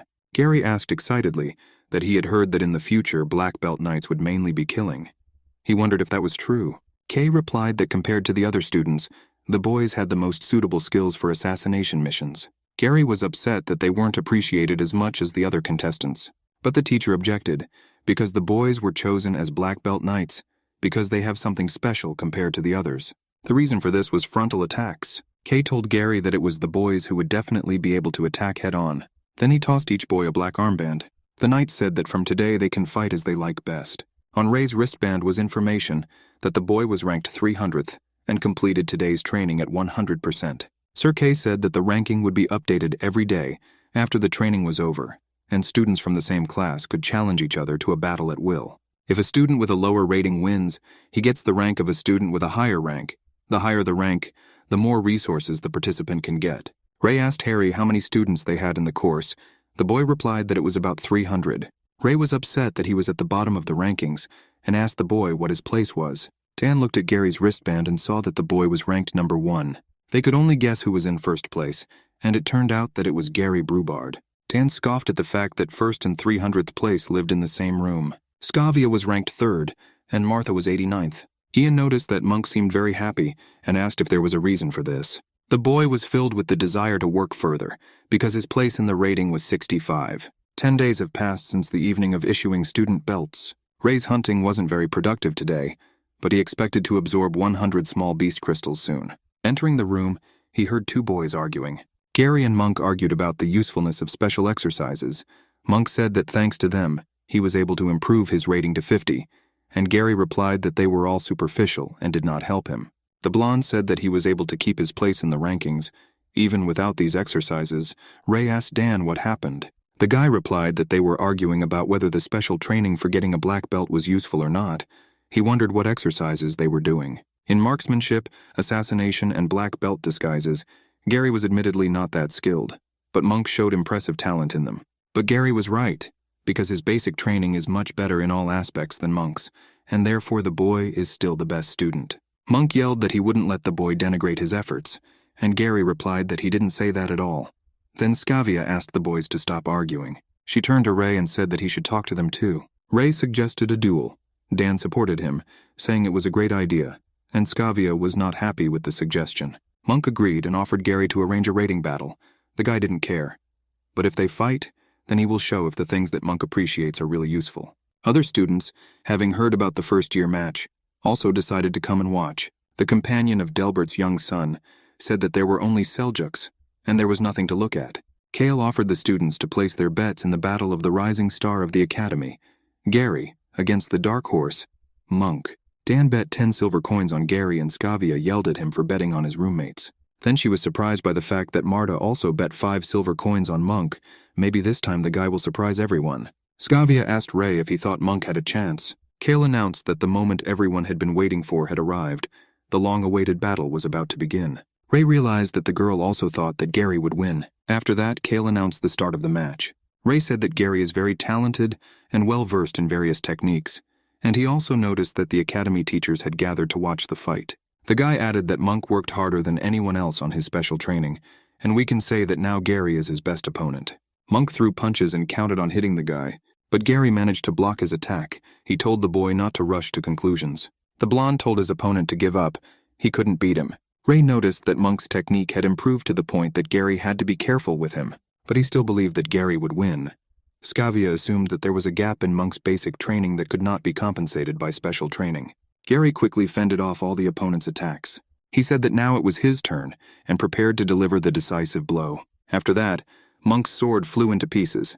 Monk didn't understand how this could happen. Harry told the boy it was over. After leaving the ring, he added that it is quite sad, but such is the reality. But Monk said angrily that this was not the end. Ray noticed that the sword in the boy's hand somehow lit up strangely. Monk was then preparing to launch a surprise attack on Gary. The girls noticed this and yelled at Gary to be careful.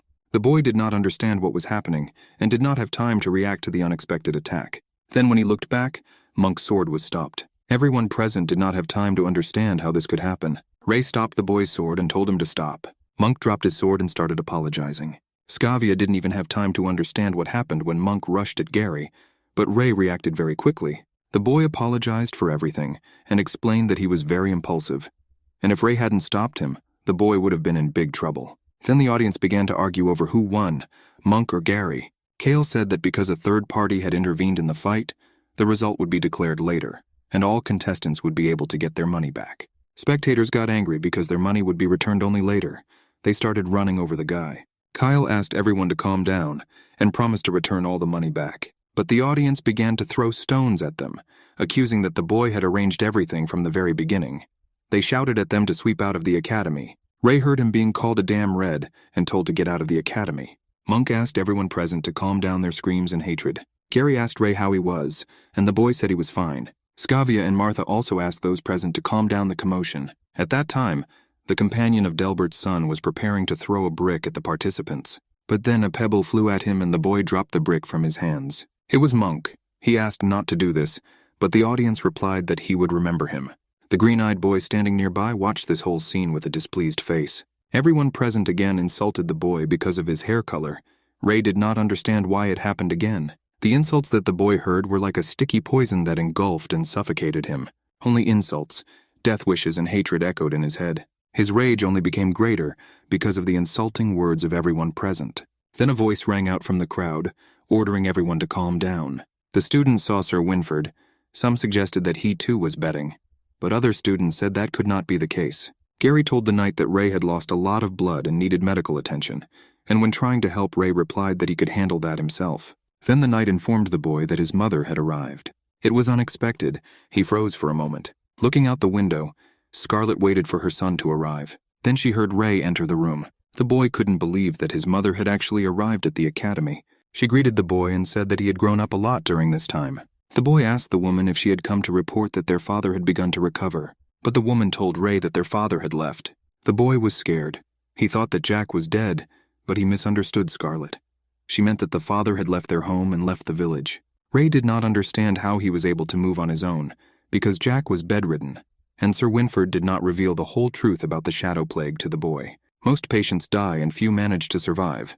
Then the strongest of them become controlled by the disease and actively spread it for many years. Scarlet informed Ray that she had once accidentally learned that his father had been battling the shadow plague for the past 10 years. One day she heard a strange sound in the kitchen. It was heard how an object similar to a jar fell to the floor. Then the woman saw her husband sitting at the table. Exhausted, Jack turned to look at Scarlet. The woman was very happy that the sick man finally woke up, but he replied that if he didn't come any closer, he might lose control again. Then he asked Scarlet to kill him. The wife replied that she would not be able to do it for anything. The man again asked to kill him, and started shouting in a voice that was not his own. A frightened woman asked what was happening to him. Jack's body began to change before his eyes. An ominous aura emanated from the man, sweeping everything in the room. Fire began to spread around the man, who had become like a monster. In a frenzied voice, he repeated again to kill him quickly. Ray asked his mother if she never managed to do it. The mother told the boy that she had come because his father had left something. She considered it necessary to deliver the letter to the boy personally. The letter began with words of mourning that the father could not see how the boy grew up. From the moment the parents first saw Ray, they knew the boy was special. The father knew that Ray had been accepted into the Knights Academy and that the boy was trying very hard. He wrote that he was very proud of him. Jack wrote that he was sorry that he would not be able to be around and hoped that Ray would be able to realize all his wishes in life. At the end, he wrote that they loved the boy very much. The boy cried after reading the letter, which was like a suicide note, but Ray promised that he would definitely find a way to save Jack. In his room, Ray remembered a recent conversation with his mother. The boy wanted to go with her in search of his father, but the mother objected that the boy had so many things to do. Scarlet believed that her father would be of the same opinion. The woman told Ray that she was very happy to see him again and asked him not to worry about them, but to just do what he had to do. A whole 10 years have passed, and he could not do anything. The people around him did not become better. The boy could not avenge the death of his people and protect those he wanted. Ray's thoughts were interrupted by Gary entering the room. He asked the boy if he had seen his aunt and if she had told him about his father's condition. The boy answered yes and silently left. Gary knew something was wrong with Ray. Then he noticed a letter on the floor near the table. The boy picked it up and was about to read it, but Dan appeared behind him. He took the letter, and from the serious look on the boy's face, assumed that it could be a confession from some beauty. Gary lunged at Dan, demanding the letter be returned. Then other students entered the room. Scavia heard the boy say that it was Ray's letter. They learned that Ray's father was infected with the shadow plague. The students could not believe that the boy had such a difficult childhood. Everyone was worried about how Ray was doing now. At that time, the boy was walking through the dining room. His roommates asked the boy if he was going to dinner and offered to go together. When Ray returned to his room, he was surprised to find his bed and clothes so neatly arranged. The boys then asked Ray what he thought of Scavia. Ian admitted that she was the one who tried so hard. Ray could not understand why his comrades began to treat him this way. The next day, Gary brought freshly picked lilies into the room and nervously said that looking at flowers made people feel better. Ray asked if the boy had fallen in love with him by chance, and Gary blushed and replied that it was impossible. Then the boy asked why they were all acting so suspicious lately. Gary replied that he happened to read his letter. Gary began apologizing and blaming himself for letting others know about the letter. He didn't call anyone specifically to read the letter together, and apologized to the boy again. But instead of an insult, a warm smile appeared on the boy's face, and he thanked Gary for everything. Gary was glad Ray wasn't angry. Then they heard a commotion outside the door. The boys brought the wounded monk to the room. Gary asked what happened. Dan replied that Sebastian had provoked Monk into a ranked battle with him. Ray was shocked at the boy's serious injuries, because the ranking white ends when a contestant admits defeat. Dan said that the boy was unconscious, and it was too late to admit defeat. Sebastian didn't stop and just continued to beat Monk. Monk woke up and said Ray's name. The boy asked if he wanted to tell him something, but he only apologized for not being able to help the boy these days, and only made the bed. Skavia assumed that the boy's arms and legs were broken, and a doctor should be called immediately, and Iwan immediately went to look for him. Ray was very angry at the boy's injuries. Gary asked where he was going. The red-haired boy replied that he was on his way to avenge Monk. Gary stopped the boy and asked him not to be so impulsive. The guy asked if he wanted to go with him, and Gary replied that he would also like to take revenge, but there was one thing. Ray replied that he only had one rule: an eye for an eye. Skavia informed that Sebastian was a member of the Delbert family. Gary added that this was the reason why they could not afford to touch the boy and his friends. The fair-haired man tried to stop him by saying that Sebastian is not doing this for the first time, and no one in the academy wants to contact him, as this could lead to expulsion. But Ray replied that he is not that stupid, and as soon as he passes the official selection tests, he will be able to properly take revenge on Sebastian. No one could stop Ray's intent. At that time, the white belt team continued their training. The students saw the boy and said that they were training, so if he needed anything, he should wait a little while. And Ray just asked who Sebastian was. The boys replied that they didn't recall Sebastian having a red-haired friend, so if Ray was lying, he better get out of here. Eric approached them, and the boys informed him that this young man was looking for Sebastian. Eric replied that Sebastian didn't know the red-haired fool, and asked if his parents had taught him manners since they were busy training him here. Then a green-eyed blonde approached them, and said that he was the Sebastian the boy was looking for. The boy looked at his black belt, and assumed that Ray was here because of his friend. Then Ray, ranked 280, sent a request to Sebastian with a challenge to a ranking match, but the boy rejected the request and said that he had better forget about it. Sebastian refused because of his rating.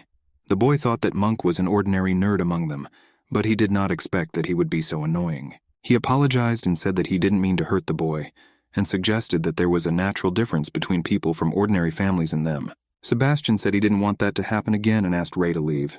But Eric told Ray that maybe Sebastian doesn't want to fight him, but he doesn't mind at all.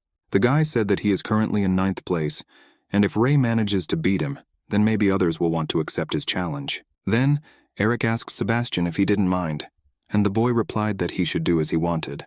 Ryu asked the green-eyed if he would beat this guy or accept that challenge. Sebastian said let him win first, and then he would decide. The students were excited to see another fight.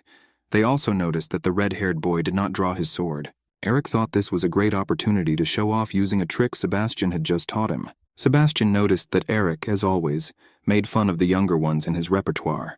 Ray's opponent was preparing to attack. However, the boy effortlessly dodged her. Eric did not understand how Ray managed to avoid his attack, but he wasn't going to give up so quickly. However, Ray continued to dodge his opponent's incoming blows again and again. This blow was Eric's fastest attack. He did not understand how the boy managed to cope with it. And in the next moment, Ray punched him in the face. Eric flew back a few meters from this attack. The beaten boy lay exhausted on the floor. Ray asked Sebastian again if he thought he was worth challenging him now, but Sebastian asked what was the point of him defeating the boy. Ray offered the boy 2 medium monster crystals if he could defeat him. Sebastian asked the boy where he got them from, and added that if he got crystals from an unknown source, he would have problems. Ray said that his parents were mercenaries, and that's why they gave the crystals to him. He asked the boy again if he accepted the challenge.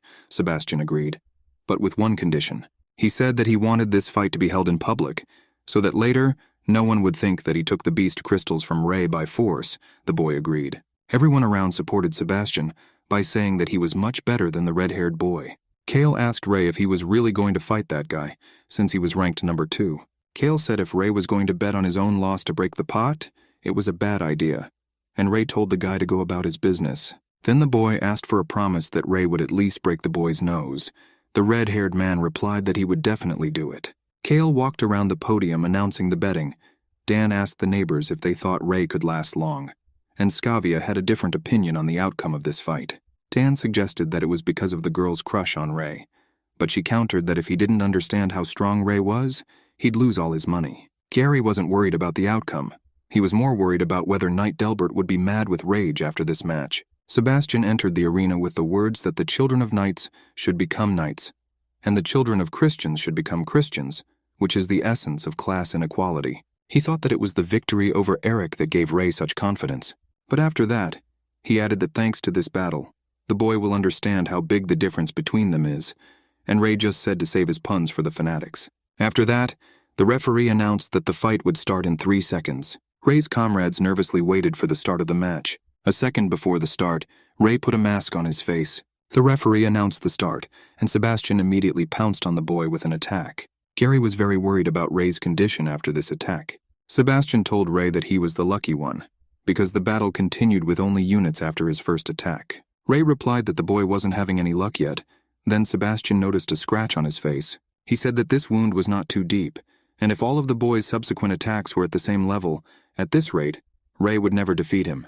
Ray didn't like that Sebastian talked so much and assumed that he won all his fights with his mouth. After these words, Sebastian prepared to attack with the next blow, but the red-haired boy easily dodged his blow again. After this attack, Sebastian received 2 additional cuts. The boys were amazed that Sebastian looked as if he had been injured before he could attack. Gary was also surprised and did not understand when Ray managed to learn something like this. He realized that the techniques the boy had just used to avoid Sebastian's attacks were similar to those used by Sir Kay. Then Ray's opponent was going to use chi. He expected that the boy would not be able to dodge this attack. Sebastian charged furiously at his opponent using the chi technique. But like the previous time, Ray again dodged the boy's attack. But from the face of his opponent, Ray realized that this was what he expected. Sebastian was once again displeased that the boy had repelled his attack. The audience believed that Sebastian took the initiative and supported the boy in every possible way. Ray's comrades thought that if Sebastian continued to attack in the same spirit, sooner or later he would get to the boy. But Gary told them not to worry. He thought Ray would be fine. Skavia told everyone to take a closer look. In this situation, Sebastian was the one to pick up the slack. Dan was shocked because he thought that Ray was just dodging all this time. But Gary replied that it was actually the opposite. The boy was constantly attacking the opponent. Every time Ray dodged an attack, he made at least one counterattack, and constantly exhausted Sebastian until he finally stopped holding back. The boy yelled at Ray that even his father had never spanked him like that, and threatened to destroy the boy. In a flood of rage, Sebastian charged at Ray with his next attack. At that moment, the boy made a corresponding attack on Sebastian's face. Dan was shocked by Ray's strength. Skavia asked the fair-haired boy why Ray didn't end everything now that he had this chance. Gary thought Ray was doing this on purpose. It was like a beast playing with its prey. The guy was just torturing Sebastian. The wounded boy began to sob in pain from the wounds on his face. The boy was taking revenge for Monk, and the next blow was aimed directly at Sebastian's lips. The boy screamed again in pain from the blow he had just received. Sebastian yelled at the boy not to run away if he had even an ounce of courage left, and threatened that he wouldn't live anymore. But Ray replied that the words of people like Sebastian were empty sounds to him. The blonde asked to stop and wanted to shout that he was surrendering, but he did not have time to say anything, as he was hit in the face again. Ray told the boy not to admit defeat so easily. He wanted him to get full for what he did to Monk. Comrades were worried about the boy's excessive aggressiveness. They felt that it would not end in anything good. A boy shouted from the stand asking him to end the fight. Monkey begged Ray to stop it now. The boy did not understand why Monk wanted him to stop. Sebastian then said that he surrendered, and Ray Taryn was declared the winner of the fight. Gary ran to the arena to talk to Ray. Comrades approached Sebastian to take him to the infirmary. The boy first needed to sew up his wounds. However, the boy shouted and did not let anyone near him. Sebastian's fierce face showed the desire to take revenge on the boy for what he had done to him. On the upper floor of the central building of Avrian Academy, discussions about today's match were going on between the students. Delbert didn't want to let what had been done to his son go so easily, and Kay said that if you looked at it from a knight's point of view, the boy wasn't breaking any rules. Kay said that a knight shouldn't ignore the rules either, and Delbert replied that if he did, he would have killed the boy long ago. The knight emphasized that Ray specially mutilated his son's face. He is a real devil. One of the elders said that Knight Delbert was right. If the prophecy came true, the red-haired boy would destroy all existing kingdoms. Then he also made an amendment that the prophecy also said that the red-haired boy could become the savior of this world. He then asked Elder Feng what he thought about it. The man replied that it was not difficult to expel the boy, but perhaps it would be the trigger for the downfall of mankind. Elder Da said that there was no point in arguing about it and proposed a vote. All those in favor of expelling Raytown should raise their hands. Sir Delbert immediately raised his hand in agreement. Elder Gibby and Knightmaster Aethero also voted for the boy's expulsion. Then the elder told those who opposed the exclusion of the boy to raise their hands. In addition to him and Elder Feng, Elder Hancock also voted. 3 more knights also voted against the exclusion of the boy. 3 voted in favor, 6 against, and 2 abstained, so it was decided to reject the boy's exclusion. At that time, Ray was basking in the sun on the roof of the dormitory, but a girl approached him, saying that she did not find him in the dormitory, and therefore decided that the boy was here. Ray told Scavia that he just wanted to be alone, and she assumed he was thinking about Monk. The boy asked the girl how she guessed. She didn't even know what to say and started by saying that Ray really doesn't think like others. The girl said that the guy himself is not very sociable, and besides, he does not understand other people's joys and experiences. He replied that he doesn't care. Scavia said she didn't mean that at all, but that even with all that, she admits that Ray isn't a bad person. Every time the girl saw Ray confused or angry, she felt a desire to help. She said she wished he would trust his friends more. After these words, Ray pressed the girl against the wall of the roof. He then showed her what his eye looked like when using the ability. Ray then asked Scavia if she was afraid of him. The girl began by admitting that she was sometimes afraid, but she repeated again that she does not consider the boy a bad person. Scavia added that the eye only beautifies the boy and told him to never think of himself as a monster. The words that he wasn't a monster made Ray a little confused. Every time he felt that he saw through the whole true essence of people, everything immediately changed. He understood that he had a long way to go to understand the nature of humanity. Delbert left the building, thinking that one day he would kill the red-haired boy. Elder Gibby then addressed the man. The knight asked if there was anything he could help him with. The elder knew that Delbert believed that all knights should be of noble birth. He found this point of view very interesting, and said he would watch the man. The knight meekly responded to the elder's words. A young man entered the dormitory and asked Scavia if Ray Terran lived here. The girl replied that if the master is looking for Ray, then he is upstairs. He thanked the girl, calling her a beautiful lady. It seemed to Scavia that she had met this young man before. Ray heard footsteps and assumed it was Scavia, and asked why she came back. The young man replied to the boy that he was a little not who he was taken for. He called himself Harry Delbert, a sophomore.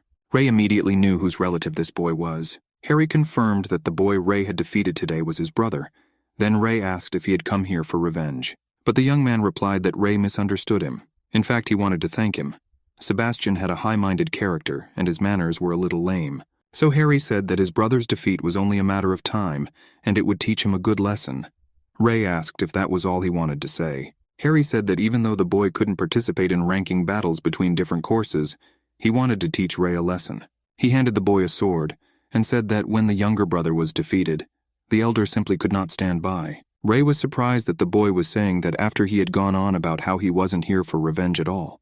And Harry replied that he just wanted to see the strength of whoever defeated his brother. He told Ray that he wanted to see everything he was capable of. Normally, Ray didn't take the initiative in a fight, but this guy was a different matter, so he decided to make an exception for him.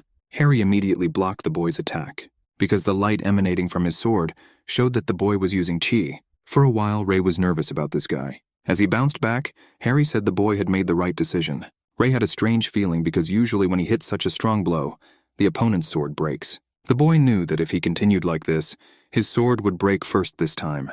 Harry assumed that the boy didn't know how to use chi. Ray then decided that if he couldn't win by force, he would have to rely on the skills of a black belt knight. Harry admitted that the boy's moves were pretty good. He then asked Ray if that was all he could demonstrate. The red-haired boy was surprised that his attack didn't work. But then Harry told him to look more closely. He charged at Ray, knocking the boy back. He almost fell off the roof if he hadn't stopped the fall with his sword, and in the next moment, a clot of blood flowed from his mouth. Looking at Ray, the young man understood that everything was over. He was about to leave and said goodbye to Ray, saying that was all for today. But the red-haired boy stopped him because he had one question. Ray asked Harry if he was number 1 in his second year, but the young man answered with a smile that in reality this was impossible. In his second year, he was only 50th in the ranking. Ray was not terribly alarmed by the boy's answer. Harry suggested that he fight again when the boy was good at the chi technique. Ray wondered if it was possible to become so strong just by learning chi. Things were bad on the border. More and more knights went missing. Problems were not only external, but also internal. There were rumors about the Dark Guild. The elder said that the Dark Guild had indeed infiltrated the academy. Winford replied that some measures should be taken, or at least the students should be prepared for it. But the elder replied that besides this, there were more urgent problems. He told the knight to bring 5 children to him. It was time for them to learn about their mission. Ray tried many times to concentrate the chi in his body, but he couldn't do it at all. It started to rain, and the boy decided that for today there were enough attempts, but his gaze was drawn to a group of people below. The boy realized that these people were preparing a secret attack. He used the dragon's eye to take a closer look. Looking at the aura emanating from the attackers, he felt a shadow plague. The boy wondered if these people had anything to do with his father. The attackers stopped their victim, saying that her road ends here. The elder understood that the rumors of the Dark Guild infiltrating the academy were true.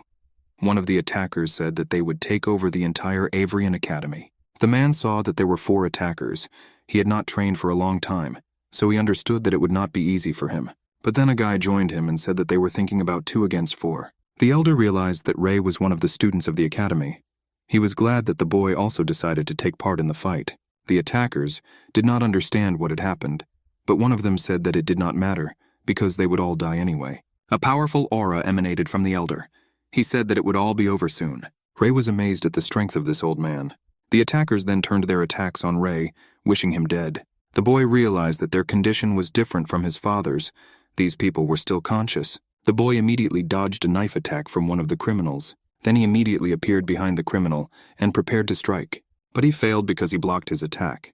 The criminals realized that the boy did not know how to use chi. They were relieved to think that Ray was not a professional.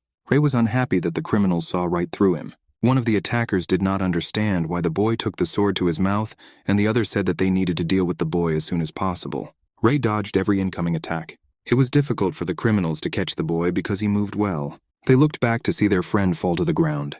The elder asked to be allowed to observe what other talents this boy possessed.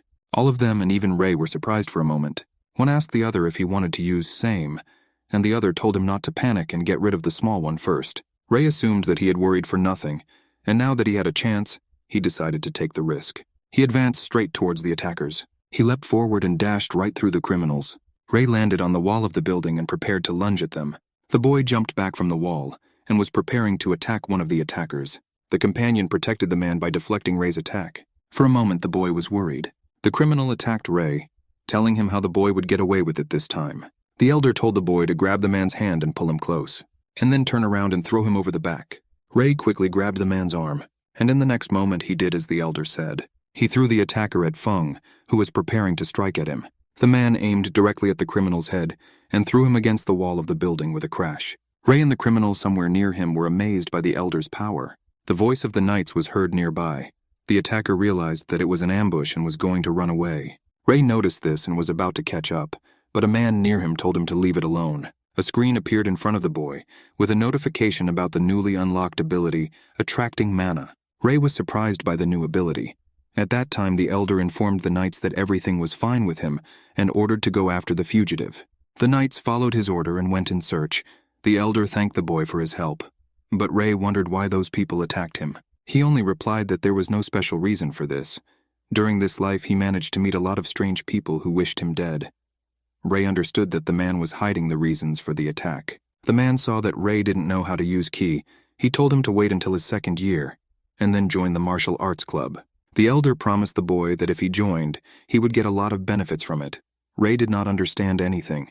But when the boy wanted to ask the man about this club, he immediately disappeared from the horizon. He couldn't believe that the old man just took it and ran away, thinking that it was somehow strange. When Ray returned to the dormitory, Sir Winford announced that Elder Daw wanted to see the boy. He was surprised at what he heard, and hoped he hadn't been exposed so quickly. From his room, the elder watched the fast-moving rain. Sir Winford knocked and told the man that he had brought the boys. Then 5 red-haired boys entered the room. Ray did not understand how it happened. The elder thanked the boys for spending some time on him, but they said that they were only glad and expected some task from the man. The boys were impatient. The elder was sure that they would not want to listen to his long explanations, so he briefly said that he called them here because of the content of the prophecy. Ray had heard the knights mention the prophecy more than once and asked what it meant. The story began with the fact that 10 years ago, a divine prophecy was announced, according to which a red-haired boy would save the earth when it was on the verge of destruction. Kale suggested that there was a good chance that this boy could be one of them. The elder replied that they were constantly sending knights on search operations, and thanks to this, they were able to find 10 children with red hair. Hearing this, Ray was shocked that there were as many as 10 people like him. Kale asked where the other 5 children were then. The man replied that they had already awakened their magical abilities and were now studying at Roland's academy. Hearing about the academy, Ray remembered that Amy also studied there. Most likely she was already familiar with these children. He became interested in how the girl was doing now. From what they heard, the boys concluded that one of them must save the world. The old man said it could be one of them, but it could also be all of them. That was the reason he called them here. A long time ago, 5 dragon knights saved this continent from disaster. They fought monsters, built the Avrian Academy, and protected ordinary people. The knights left them a great inheritance, and now the task of preserving it was entrusted to the boys. This meant that they would have to try hard. So in addition to the basic and special training, the boys would have to undergo many other trainings. The elder told the boys that now the 5 of them will become the new Dragon Knights of Avrian Academy. The boys had mixed feelings after this meeting.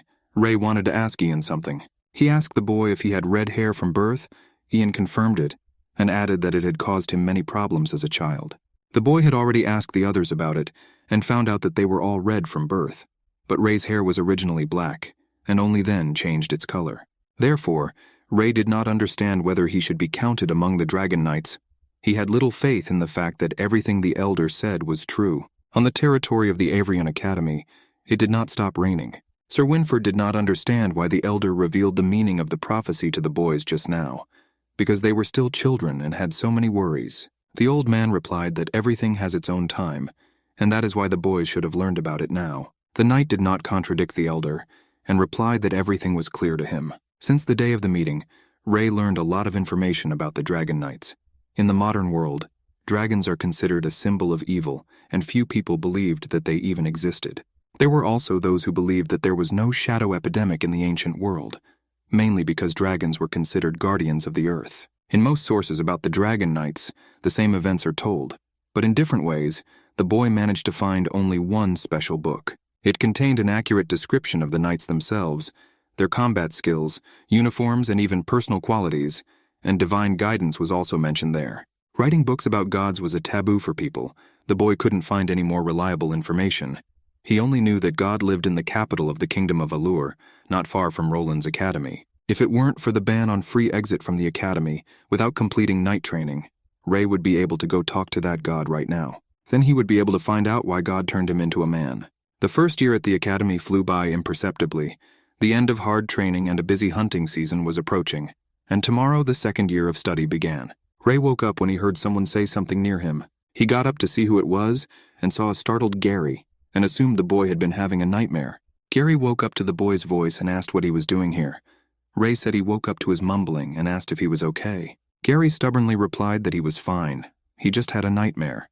He told the boy to keep sleeping as they had to get up early for the ceremony. Ray was worried that the boy had such a dream, such a thing that brought him to such a state. As the boys walked to the ceremony, Gary Ray could tell by the appearance that the nightmare had indeed been terrifying. Scavia greeted them and asked the boys if they had already decided which club they wanted to join. Ray did not understand what she was talking about.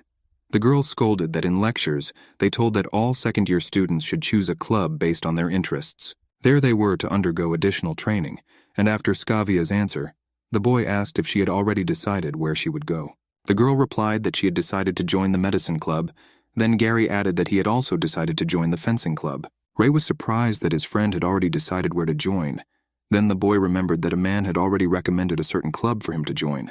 Ray wondered where the martial arts club might be. He didn't want to join the clubs, so he decided that he would go just to look.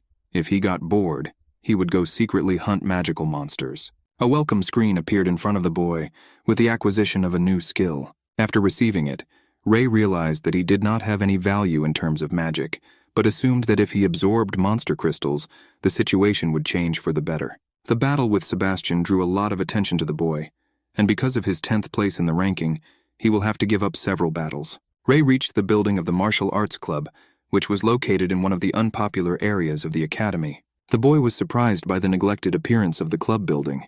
It was too strange for him. He asked if it was possible to enter, and from the silence in the answer, he realized that there was no one at the entrance at all. He could hardly believe that there was even someone who knew martial arts in this wilderness. Ray saw that there was someone in the room. The boy said that he had come to join the martial arts club. The man sitting in the room was silent. Besides, the boy could not even smell him, and assumed that he might be dead. Then Ray moved closer to him. When the young man put his hand on the old man's shoulder to make sure he was alive, he immediately grabbed it, and in the next moment, the old man threw Ray to the floor. He asked who dared to invade his domain. Ray explained that he came to the martial arts club because the man himself told him so. Then the old man began to remember everything. The man remembered that Ray had once helped him, and the boy asked in horror if the old man attacked all strangers without even asking what they needed. Recently, there were too many strange people around the man, but he was glad that the boy listened to his advice. He would become his first student in recent years. Ray was disappointed that there was no student here, and wondered how he could escape from the individual classes. The old man said that he would start teaching him the basics, and asked the boy if he had heard that a fist with concentrated chi beats a sword. But when both the sword and the fist are filled with chi, the advantage goes to the sword. Ray suggested that it was not surprising that other people did not enter here, because it turns out that there is no advantage in hand-to-hand combat. But it was because they didn't understand the true nature of martial arts. When Ray mastered the man's skill, he would understand that the best weapon was his hands. As last time, the boy asked the old man who attacked him then. He replied that it was people from the Dark Guild. The Dark Guild was an extremist organization bent on destroying the Kingdom of Allure, founded by a former highly respected member of the Academy, Orion. The boy remembered that the aura of the attackers was definitely related to the Shadow Plague, and perhaps thanks to this, he would find the key to solving the question of what happened to his father. After the boy asked why these people were chasing the old man, the man said that it should be a secret, but because he was in debt to him, he would reveal a little secret to him. The reason this organization wanted to kill the man so much was because the old man was one of the elders of Avrian Academy named Feng. Despite his advanced age, he was confident in his muscles, and asked the future Dragon Knight to show him what kind of dough he was made of. Ray understood that the old man was aware of the boy's capabilities, and replied that he would try. Because the man was an elder, Ray was not going to hold back. He punched Feng in the stomach with all his might. Something about the boy's attack made the elder tense. Ray felt as if he had just hit a steel plate. The elder asked the boy if he had used ki to deliver the blow, and Ray said no. This answer pleased the old man very much. He said that he saw incredible potential in the boy, and once Ray mastered the ki, his power would become even more powerful. Feng announced that they could now get to work, but Ray objected because the boy hadn't even agreed to join the club yet. The elder explained that chi is energy that leaves the body and is generated with each breath. The stronger a person becomes, the more chi he can use. The key to mastering the technique was to trigger her circulation. Feng poured some of his energy into the boy's body and said to use an external power source to trigger the movement of his own ki. Ray felt her flow with all his heart. He was surprised that it was possible to train ki like this. But suddenly the old man fell on the floor. Then the system appeared with a message that the passive skill, manhwa, was activated. Ray approached the elder's body and tried to wake him up. He was afraid that if the man died so easily, he would not get away with it. He leaned against his body and felt his heart beating. The boy assumed that the reason the new skill was activated was because the system had involuntarily absorbed the mana of the elder's body. He looked at the screen and saw that the mark labeled mana was 100% filled. 5 minutes passed, and the elder still did not wake up. After 10 minutes, nothing had changed. Then Ray decided he'd better go practice on his own than waste time on him, because the old man wasn't going to die that easily anyway. The boy activated the dragon eye to see the flow of ki. He decided to try to concentrate the chi flows with his consciousness. It was necessary to concentrate and form a lump of energy filled with chi in the center. Focusing almost immediately, Ray managed to do so. Now he needed to distribute the ki throughout his body. But as soon as it started to move, it immediately stopped. But the boy decided not to give up and try again. Ray concentrated the energy flows in his body again, but the flow of chi was unstable. The boy suspected that the concentration was not enough, so he decided to add more chi next time. Little by little, he concentrated more and more energy, but each time he felt that it was becoming painful. The boy cried out in pain from the excessive amount of chi. Due to his cry, the elder woke up and noticed that something was wrong with the boy. An incredibly strong flow of energy could be felt from Ray. The old man was shocked by it. Then he approached the boy and told him not to move. Feng was about to withdraw the uncontrollable flow of energy from the boy's body. He succeeded, and then he quickly threw the clot of chi outside. In the place where the energy was sent, an impact of destructive force was observed. The elder was shocked that the single clot of chi extracted from Ray's body was endowed with such incredible power. He told the boy that a little more, and he would have died. Ray tried to say something, but after a failed attempt he passed out and fell to the floor. The boy opened his eyes and heard Skavia say that judging by the boy's symptoms he had mana sickness. Kale wondered how that was possible. After she said that the boy's physical condition had returned to normal and he was about to open his eyes, they saw that the boy had regained consciousness. Ray asked where he was. His friends answered that he was in the hospital. They were shocked after an elderly man brought him here. Kyle said that the man had even talked the dean into coming and examining Ray in person. He wondered when he had managed to meet such an influential person. Skavia told Ray that the man was very worried about him when the dean examined Ray and said that there were no serious problems. Only then the old man calmed down. The boy was amazed that Elder Feng was so worried about him, not even worried about others finding out who he was. Kale remembered that the man was from the martial arts club. Ray wondered why the boy was here as well. The reason being that Kale had joined the same club as Skavia. He had always been interested in medicine. Jur looked out from behind the curtain. He noticed that Ray had also woken up, but the boy himself was almost dying from all this noise. He came here to rest because he didn't get enough sleep. His training was a little off, and Kale kept him awake trying to prove that Gary was sick. Then Ray assumed that the boy is in such a state because he is also trying to achieve his dream. The next day, Ray visited the martial arts club again, but the elder was very angry that Ray had the audacity to return there. If he hadn't been around yesterday, the boy could have died, or at best never been able to use ki again. Ray asked him to stop and admitted that he was wrong. Feng calmed down and told the boy to sit down. He was still amazed at how much ki the boy was able to collect on his first day. Then Ray asked if he had any talent. The old man said not to flatter himself. Now Ray needs to train on controlling his ki. Now it can be no bigger than a fist, then they will move on to the next stage. Ray began with simple exercises as recommended by the elder, and after 5 days, he could use ki to strengthen any part of his body. Over the next few days, Ray tried to move ki at double speed. It wasn't easy, but he learned a lot from it. One day, the students' expedition began.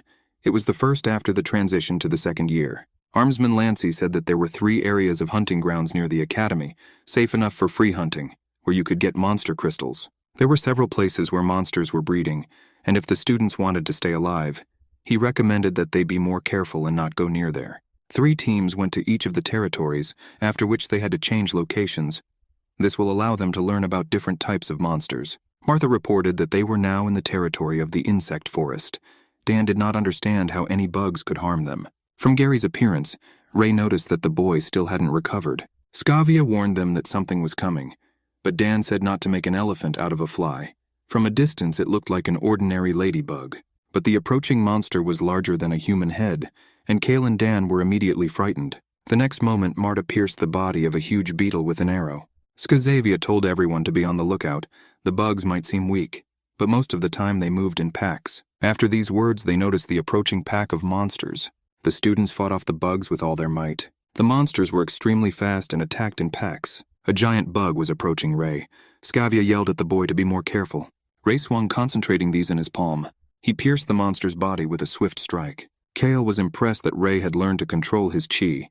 Ray also wanted to see the results of the others' training. But the next moment they heard a loud cry nearby. Gary was immobilized by the monster that injured his arm. Ian saved the boy by chopping up the monster's body. Teammates immediately rushed to help Gary. He apologized for making them worry. The wound wasn't too deep. Skavia asked Ian to help her administer first aid. Ray understood that something was wrong with Gary lately, because before such a monster would not even be able to touch the boy. So he decided to ask more about everything when they returned to the academy. Dan was impressed with Skavia's skills. Kale explained that in the medicine club, they were taught that in addition to strengthening the back, chi could accelerate cell growth and be used to heal wounds. Gary thanked the girl for her help. Today, Dan managed to get only a crystal of a weak monster. This is not enough for the gathering. Ray did not understand what kind of gathering we were talking about.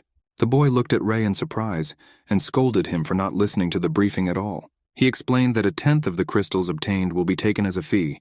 If you get less than 10 crystals per foray, then you do not need to give anything. Ray was surprised by this rule. He needed to figure out how to outsmart Lancy. Then an idea came to his mind. The evening twilight was getting closer and closer to night. The students returned to the entrance of the training stadium, and those who obtained more than 10 crystals gave 1/10 to Sir Lance. The armor-bearer scolded that Ray was the last to leave, and only had 5 crystals. He assumed that the boy wanted to deceive him and ordered to unload all his equipment. The man wanted to inspect his equipment, thinking Ray might have hidden the crystals there. Finding nothing, He scolded the boy that he must have hidden them in the mountains. If he found out, Ray would be in trouble. Ray only replied that if the knight manages to find something, then he can take everything for himself. Lancey was annoyed by Ray's insolence, and he once again threatened the boy.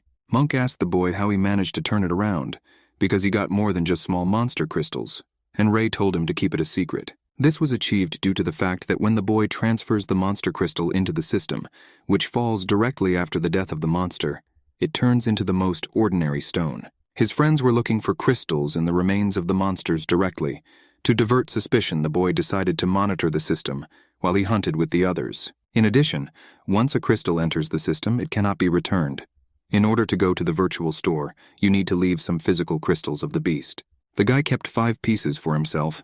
During the last test, he had no idea that the system would be able to absorb the higher crystals of the monsters from the already created weapons. In the future, he needs to be more careful, because if Delbert suddenly finds out about this, he will never let go of him. Then Ray noticed that Gary had stopped. He turned to the guy saying that they needed to go back, but he didn't respond to his words. His friend was behaving strangely, so Ray came closer to find out what happened. But Gary just said in a strange tone that he needed to open the red gate. Ray didn't understand what he was talking about. In the story, Gary begged the unknown voice to leave him alone. Ray leaned over him and tried to calm the boy down. It seemed strange to the groupmates that the boys had just walked behind them and split up somewhere. Monk told Skavia and Dan to go back, promising to find them himself. Skavia wanted them all to leave together, but Monk said that everything would be fine, and he would be back soon. He found the boys and asked what happened. The others had long since left. Ray explained to the friend that Gary was delusional, and repeated that he needed to find the red gate. Monk questioned again if Gary had actually said anything about the red gate. This was the color of the entrance gate of the prison of the Avrian Academy. Ray didn't understand where he got to. From that place he heard a voice repeating that he was waiting for the boy. This voice told the boy to find him. Then he would reveal his secret and all the secrets in this world. But Ray did not understand what it was in front of him, and what secrets it spoke about. Before his eyes, an unknown entity was heading towards the red gate. At that moment, the gate closed in front of him, but the boy begged the entity to wait. But the next moment Ray woke up. He was surprised at how realistic the dream was. He heard Gary dreaming about the red gate again. Most likely the boy had dreamed of it too. Ray remembered how he and Monk had asked Gary what he dreamed about, and the boy then replied that he didn't remember anything at all. One day he happened to pass by the red gate and stopped to look at it for a while. And then, every night he began to dream of horrors, which he could not remember when he woke up. In those dreams he felt only insane horror. It seemed to him that someone was really calling for him behind those gates. The boy wanted to go and check it out, but Monk emphasized that this could get Gary expelled from the academy. Gary knew it wasn't allowed, but he had no choice. He felt that if this continued, the voice would drive him insane. Ray said naively that then the boys just needed to stay out of sight, but Monk added that it wasn't just about exclusion. You could easily die there. Ray replied that if they used their skills, they could easily get there at night, and asked the boy if he would come with them. Monk would be very useful, as the boy could sneak better than any of them, but Gary was embarrassed that he would be forcing the boy to follow him. Monk understood everything, and declared that he would also go with them. He added that with this, he would be able to pay back their debt for the previous duel. Ray replied approvingly that they would work out a plan later. Like Gary, Ray also dreamed of a red gate. He wondered if the academy prison really held all the secrets of this world. Late in the evening of the next day, 2 guards were standing at the prison gate. The boys flashed lightning fast to the bushes near the building. Monk asked Gary if he was sure the guards wouldn't notice him, as they looked quite menacing. The boy replied that if there were black belt knights on guard, then they definitely wouldn't be able to get inside. But he watched them for a while. Gary found that every Tuesday from 10 o'clock to 11 o'clock in the evening, they swapped with regular white belt knights. This was their chance. The boys wondered why the knights were changing at this particular time, but Ray stressed that it was not important to know. After these words, he activated his Dragon Eye ability. It was necessary to develop a plan for further movement. The prison stretched from top to bottom with stairs. It was completely dark below. Even the Dragon's Eye could not see what was there. Besides, the prison was built underground. There should be something very, very strange. All this information and the ominous atmosphere alarmed the boy. Black clouds covered the silver moon behind them. The knights came up to the guards for a change. They announced that it was time for a joint gathering. Before leaving, one of the guards heard a rustling and missed that there could be something behind the barrels. However, his companion said that he just thought they needed to hurry. The elders were already waiting for them. The guard left as the boys had planned, so they could begin their infiltration. However, just as they were about to leave, Someone grabbed Gary by the arm and asked what they were going to do. They looked nervously in the direction of the voice. It was Jasmine, a third-year student with a black belt. Gary asked the girl what she was doing here.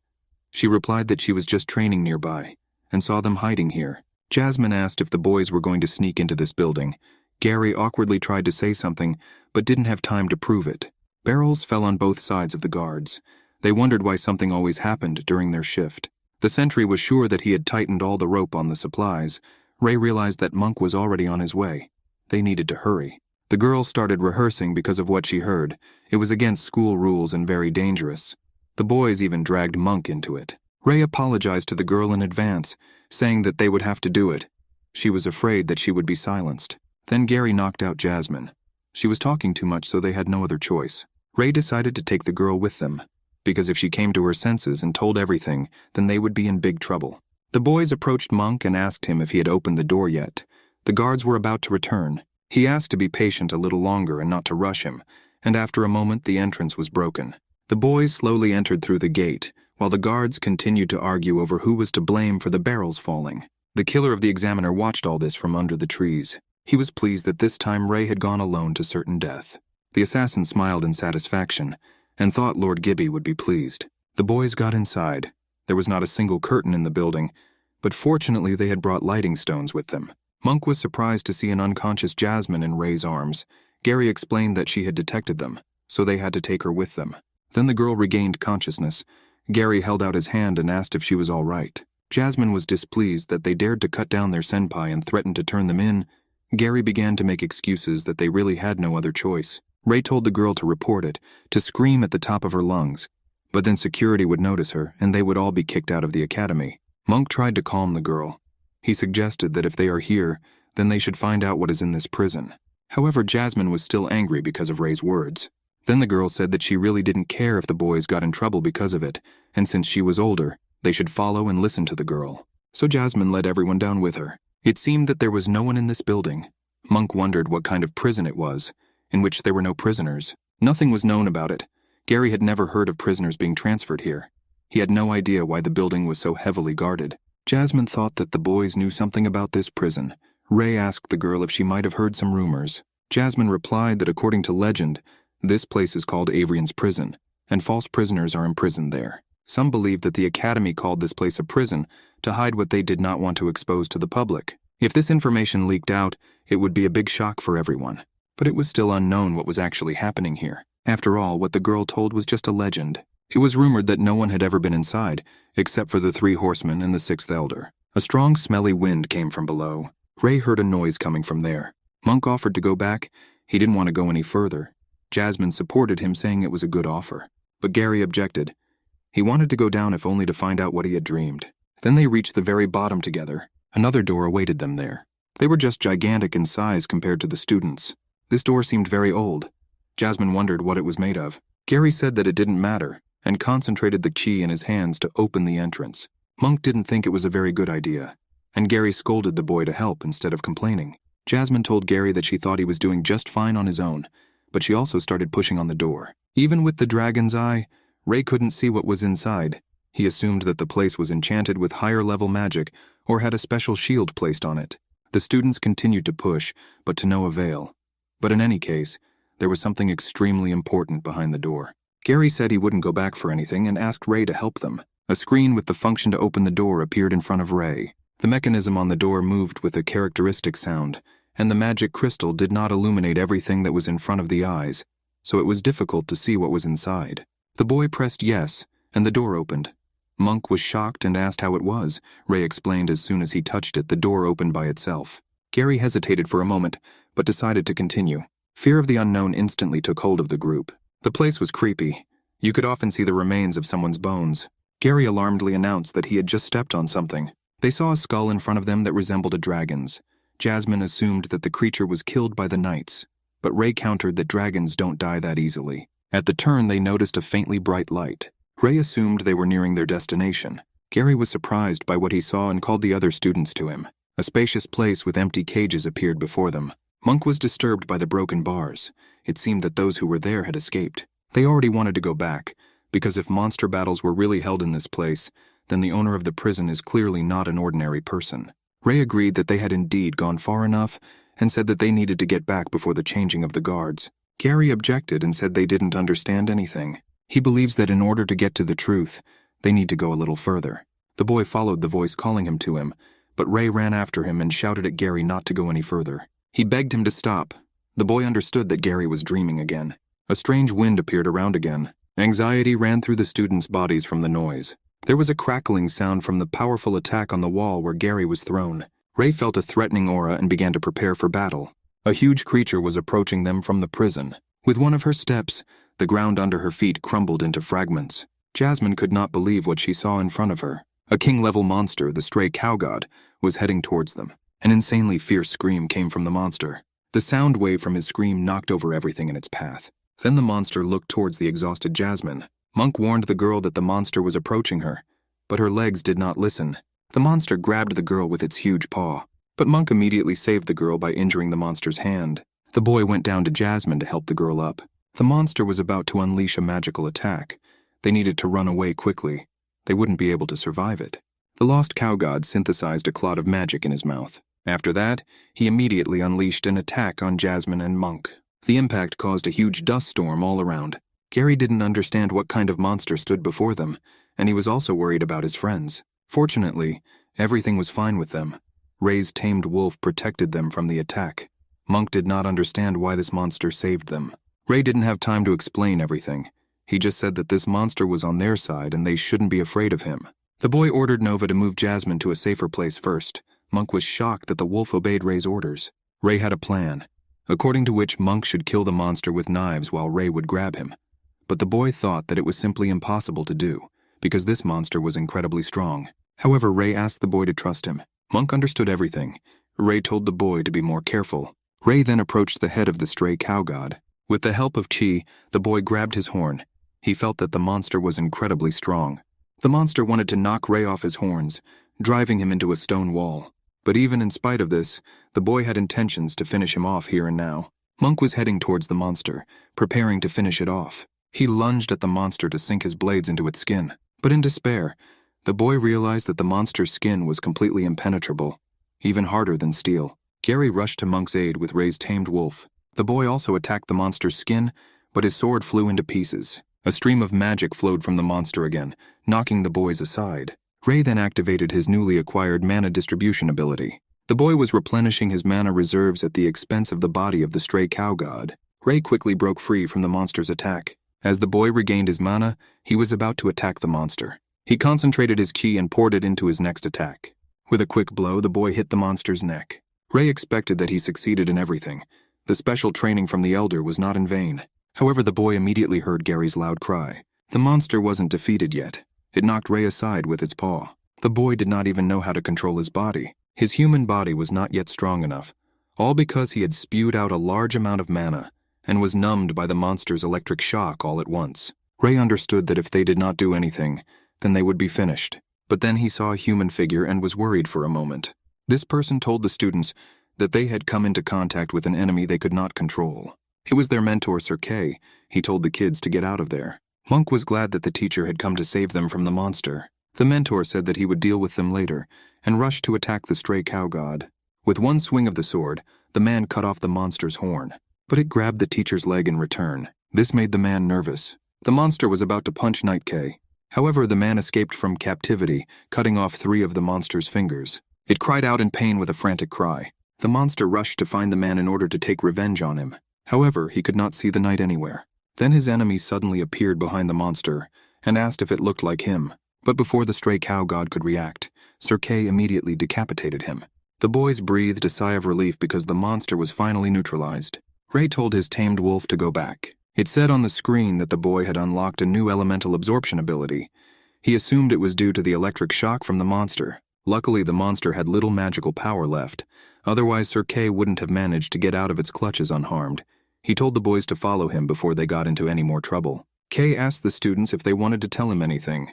Monk asked if they would now be expelled from the academy. He told the boys to be happy if they were just expelled, because they dared to sneak into the dungeon, and miraculously, remained alive. The boys began to apologize to their mentor for sneaking in there.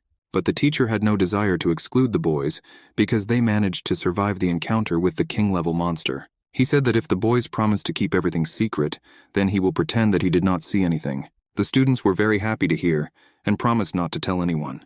Kay wondered how the boys managed to open this huge gate, but they pretended the gate had opened itself when they got there. But the words that the door was open seemed very strange to the teacher. A second before Kay was about to close the gate, Ray heard an ominous voice, the same as in his dream, telling the boy that he would be waiting for him. The entity told Ray to come back when he was stronger. The course of events is transferred to the hospital of the Avrian Academy. The doctor reprimanded that it is not possible to train in such a way as to send 4 students to hospital beds at once. The man replied that he did not want to disturb the doctor. It was an accident. Mr. Humphrey had told Kay not to make excuses to him, but at the morning meeting, Gary was sure the mentor would stand up for them. Ray asked the boy why he kept going into the cave despite being stopped. It was difficult for the blonde to explain it, but he just felt that he needed to go there. He was not in control of his body or mind at that time. Suddenly Monk said that he now knows why Gary did that. In the book, it is written that the king-level monster, the stray cow god, in addition to the magic of the elements of thunder and lightning, possesses a power called mental labyrinth. The boys did not understand what the phrase mental labyrinth meant. According to legend, the queen of a certain country and a white bull gave birth to a monster with a bull's head, which was to be sacrificed to the gods. The king, having learned about the creature that his wife gave birth to, was beside himself with rage. He ordered to build a huge labyrinth on a deserted island at the end of the world, and to imprison a minotaur there. And even after his death, his soul could not rest. The minotaur possessed a truly divine power. As he grew, he acquired the ability to emit an aura that affected human hearts in order to get out. Enchanted people lost control over their minds. Their actions obeyed the strongest emotions. Ray didn't understand how a human and a bull could have a child. Gary asked what happened next, but the book didn't say anything about it. Maybe the minotaur managed to escape. Otherwise, the boys would not have found him in the dungeon. Gary assumed that it was possible that he had such nightmares because of the monster. Ray didn't understand if the minotaur was really the cause of Gary's dreams then what kind of voice was chasing him. Kay entered the room and told Gary that the boy would be fine in a few days and would be released from the hospital next week. Ray wanted to say something to the mentor, but he realized that the boy was worried about his injury. The teacher assured that a pair of broken ribs is just routine for people like him. But really, Ray wanted to ask if the teacher had any royal stone left, and if they could get some of it. So Kay displeasedly scolded the boy not to even mention it, because it was their fault that he had suffered. The instructor told the boys to rest and come back tomorrow for a full body scan, and was about to leave. But Ray had one more question. The boys were interested in how the man found out that they broke into the prison. The only one who knew it was Jasmine, and if she wanted to tell someone about it, she simply wouldn't have enough time. The teacher emphasized that the boys have so many secrets that he really wants to unravel, and admitted that one of the hidden told him about it. It turns out that someone was following the boys all this time. Monk heard that some people were introduced to the students from the academy. They mingled with the crowd, protecting the students from trouble, and alerted the teachers. Kay said that this information about hidden will be enough for them, and he recommended the boys to take care of their current problems. The secrets of this academy currently seemed much simpler to Ray than it seemed at first glance. The boy remembered that he had recently acquired the ability element absorption. It consisted of using the enemy's magical abilities to increase the power of his own magic of the same type. Ray wondered if he should try to learn magic. He asked the boys to keep everything a secret, and the mentor didn't ask him anything, so Ray thought they didn't know anything. Ray noticed that Gary was no longer having nightmares, which meant that they were caused by the monster after all. The next day, Rai immediately went to the martial arts club. He continued with his training. Elder Feng praised the boy for his excellent technique. However, Ray thought that in his condition, the sword was mainly used for defense. The fist attacks were not very powerful. But the elder suddenly remembered that he had to give something to the boy. The old man tried to find the thing, but he did not remember where he left it. But after a few minutes of searching, he still managed to find them. He gave the boy massive dragon fists. The old man told the boy not to worry, because they changed their size to fit the owner. And in the next moment, they actually changed their size to fit Ray's body. The boy guessed that they were made of monster crystals, the old man confirmed. But they were of medium level. If they were high, then the gauntlets would be even more powerful. The elder added that he would be happy to give the boy top-level equipment, but it would be unfair to the other participants. Ray asked what he was talking about. Feng realized that the boy was clearly skipping class. All students, starting from the second year, will participate in the annual tournament of the academy. These will be one-on-one battles in which the 5 strongest students will be chosen. These 5 students will represent the academy and compete with the strongest representatives from other countries in the Tournament of Nations. The elder will lend the boy gloves. He wanted Ray to be in the top 10. If he can get a good ranking, then Feng promised to give them back. Since the boy already had a weapon, the old man recommended him to look for something that could protect him, such as a breastplate or a shield. Ray's disgruntled cries could be heard in one of the city's buildings. The salesman told the boy that if he wasn't happy with the price, he could go somewhere else. But Ray countered that the price was completely different last time. A mid-level protective suit costs 10 small crystals, or 1,000 yuan. But the merchant wanted Ray to pay 10 more crystals. He noticed that he didn't care at all where the boy got these extra crystals. Ray understood that of course he couldn't be caught red-handed hiding the crystals, but if he made a noise here and drew attention to himself, he wouldn't be able to hunt alone anymore. So the boy agreed and dropped the bag of extra crystals. The salesman assured Ray that he would be satisfied with his family's handiwork. Ray realized that slippery human nature is present in all areas of life. By coincidence, Scavia met Ray in the workshop. She looked simply adorable. The boy assumed that she had also come to get a new outfit. Ray advised her to go to another store. He said that the owner of this shop is not the most honest businessman and explained the whole situation. Then Scavia went to the cash register and called the owner of the store. He offered to enter, calling the girl Miss Hart. She declined and added that she was interested in the price of crafting mid-level beast crystal armor for her friend. Ray noticed that the man called Scavia Miss. He didn't know that the girl was from a famous family. Scavia then approached Ray and returned the extra crystals to him. Impressed by the difference in people's attitudes depending on status, Ray remembered Sebastian's words about Christians and knights, and agreed that they did describe the picture of this world. The boy thanked Scavia for her help and got something for her. He wanted to give her a medium bear crystal wally. The girl was uncomfortable accepting such a gift, but Ray assured her that now there was no point in him keeping this crystal, and Scavia could use it.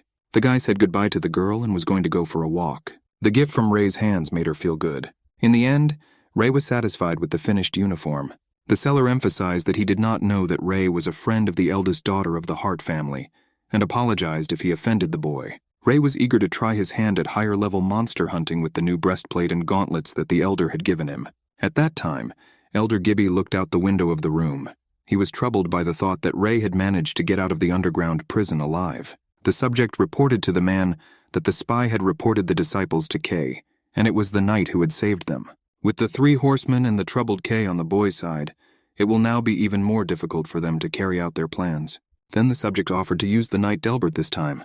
Gibby said that the knight could be approached, but they should not forget that he is one of the 3 horsemen, so they need to make sure of his loyalty. Gibby added that it would be easier for them to manipulate the new member without Delbert, and asked to be told that if he succeeded, the guild would reward him with a new position.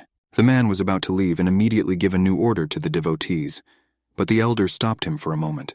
He said to inform the other subject that if he does not succeed, then he should not even return to report to him. The course of events is transferred to the foothills of the hunting grounds, where Ray and his group mates were on their way to hunt. Monk and Ian thanked Ray for what he had done for them, promising to give back more when they had the chance. Dan also encouraged the boy that they all appreciated his concern, but Ray did not understand what they were leading to. Ray was about to ask Scavia if she was the one behind the thanks from the boys, then Martha wished the girl good luck and left them alone. Scavia explained that she exchanged Wally's bear crystal for gold and gave it to her friends on behalf of the boy.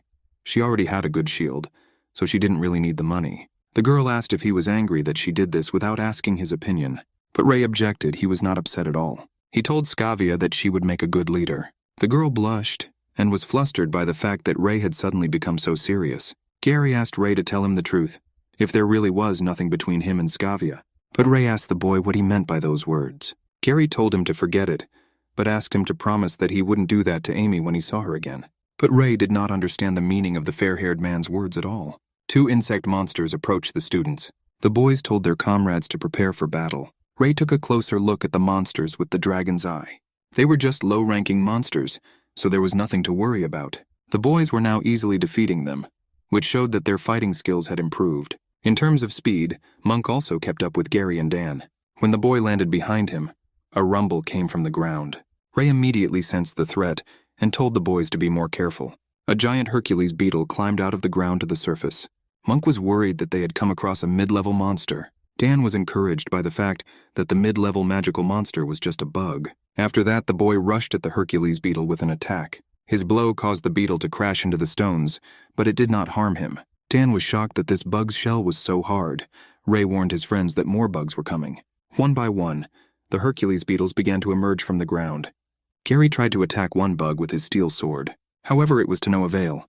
The beetle's shell was too hard. The girls also had a hard time fighting the monsters, Marty barely being able to shoot through their armor. Ugly monsters surrounded the students from all sides. Then Dan noticed that someone behind him had pierced the shell of one of the beetles. It was Ray. He managed it by using the dragon gauntlets that the elder gave him. The boy neutralized the nasty bugs on his way one by one. The boys were amazed at the power of Ray's new weapon. Monk assumed that this weapon was loaned to Ray by the master of the martial arts club. Dan began to regret joining another club. At that time, Ray was thinking about how to behave so as not to arouse even more suspicion among his comrades. He asked his comrades how long they were going to mumble in place, and asked them to help too. Then the students also continued to defend themselves against the monsters. Skavia attacked the monsters with her sword and shield. Monk also tried to keep up with the girls. Dan hacked the Hercules beetle's body with a sword attack. One of his limbs went right into Ian's hands. The boy used it as a weapon to attack the monster. After a certain period of time, the students finally dealt with all the bugs. Dan was happy because all the defeated monsters were of medium rank, and they must drop the same crystals. Ray already had 2 crystals, so he decided to leave the others for his comrades. But still, there was something that bothered him about this attack. When he heard the noise, he realized that the attack of the mid-level monsters that had strayed into groups was like someone's well-thought-out plan. This noise came from birds that appeared in large numbers in the night sky. Ray activated the dragon's eye to find out what was going on. He saw a massive fire coming straight at them. Martha confirmed the boy's words. She also saw the flames. Bending down to the ground, Gary heard a loud roar. Monsters were approaching them. The students wanted to leave, but it was already too late. The flames approached them from all sides. Martha asked Skavia to signal for help through the escape gem, and the girl replied that she had already tried to do so. But the gem had not worked. In the midst of the flames, Ray noticed the figures of 3 people. They looked quite menacing and headed towards the students. The boys realized that they clearly did not come here to save them. Gary asked the unknown people what they needed. One of them headed towards the children with lightning speed. The attacker knocked Monk back with a powerful attack. Gary also had to start defending himself against them. Ray was attacked by the last of the menacing trio. Ray didn't understand what these people needed from them. The boy noticed that the attacker's sword was no ordinary weapon. That sword instantly turned red and sparkled with fiery flames. Ray asked Monk if he was okay. Ian was about to go to the boy's aid. But as soon as he took one step, a fiery obstacle appeared in front of him. Ray understood that these people specifically wanted to divide the students. He suspected that their target was him and Gary. Or maybe they came only for him. Gary was fighting off one of the attackers as hard as he could, so Ray had to fight the other 2. The boy told the students not to worry about them, but to go down from the mountain and call for help. They will be able to save themselves only if the knights come to their aid. The comrades listened to Ray and decided to split up to find help faster. Ray asked his friend if he could handle the man. Gary assured him that he could. His opponent was fast, but not fast enough to overcome Gary. He understood that as long as the attacker was protected, he would not be able to mortally wound him. So he decided to just hold off his opponent to buy Ray some time. Immediately, other rivals rushed at Ray. One of them was sneaking up on the boy with his weapon, which Ray expected. Dodging the fire sword strike, he grabbed the chain. Then the boy pulled harder on the seized chain. A second attacker immediately rushed at him from the curtain of fire. No matter who of them Ray fought, another opponent constantly prevented him from dealing with the first. Ray didn't have time to react when his opponent hit him with a chain in his chest. A blow of such force threw him back. The boy had no idea that 2 enemies were working so harmoniously in a team. Fortunately, the breastplate on Ray's body protected him from the fatal blow. The boy needed to come up with a new plan, and then he suddenly heard Gary's shout. The boy had just healed his hand, but the attacker created new problems again. But Gary told Ray not to worry. He intended to deal with the enemy. But the attacker objected, saying that it was he who would do it so that Gary would have a hard time. Ray told the attackers that if they were going to die, he had no intention of stopping them. Then the boy swallowed 5 small monster crystals. Strangers did not understand what was happening to the boy. Ray completed his transformation into a dragon knight, and his beast evolved into a horned wolf. Then the boy called the beast, which he named Noel, outside. Ray was going to have fun with the confused enemies. Intelligence did not tell the enemies about the boy's magic, although it surprised them. But the task did not deviate from this. Therefore, they were going to attack the boy again. Ray was surprised that the enemies thought that the boy could not break the chain. He grabbed it and summoned the wolf Noel to him. The enemy was worried because Ray was strong enough. The boy ordered the tamed beast to attack the enemies. He ran lightning fast around the attackers, trying to chain them. One of the enemies realized that in this way, he wanted to separate his partners from each other. But this attempt was in vain, because the man's partner easily broke the chains. Ray told Noel he was leaving the man with the knives on him.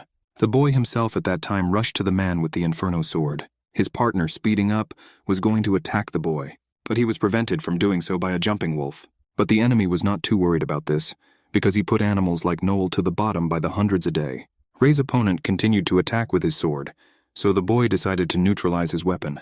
The boy found it strange that from the moment the man with the chains approached the enemy, he tried not to let Ray get any closer. So Ray felt it necessary to find out the reason for this, and approached his opponent with an attack directly in his face. As the man backed away, Ray could tell he was afraid of a head-on collision.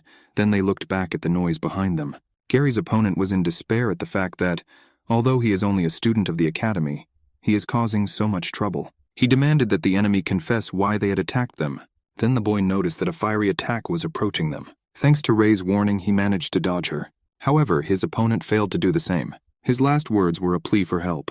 Gary was amazed that these boys did not spare even their comrades. The boy told Ray that he would help him in the fight. However, he did not have time to take a single step, as he fell exhausted to the ground. Ray assured the boy that there was nothing to worry about, and told him to get some rest. Meanwhile, he will deal with these scum. Ray told the enemy that bastards like him should not be left alive in this world. It angered him that these people were ready to sacrifice the lives of their fellow men. Now they didn't deserve to live either. The enemy fell back due to the boy's attack.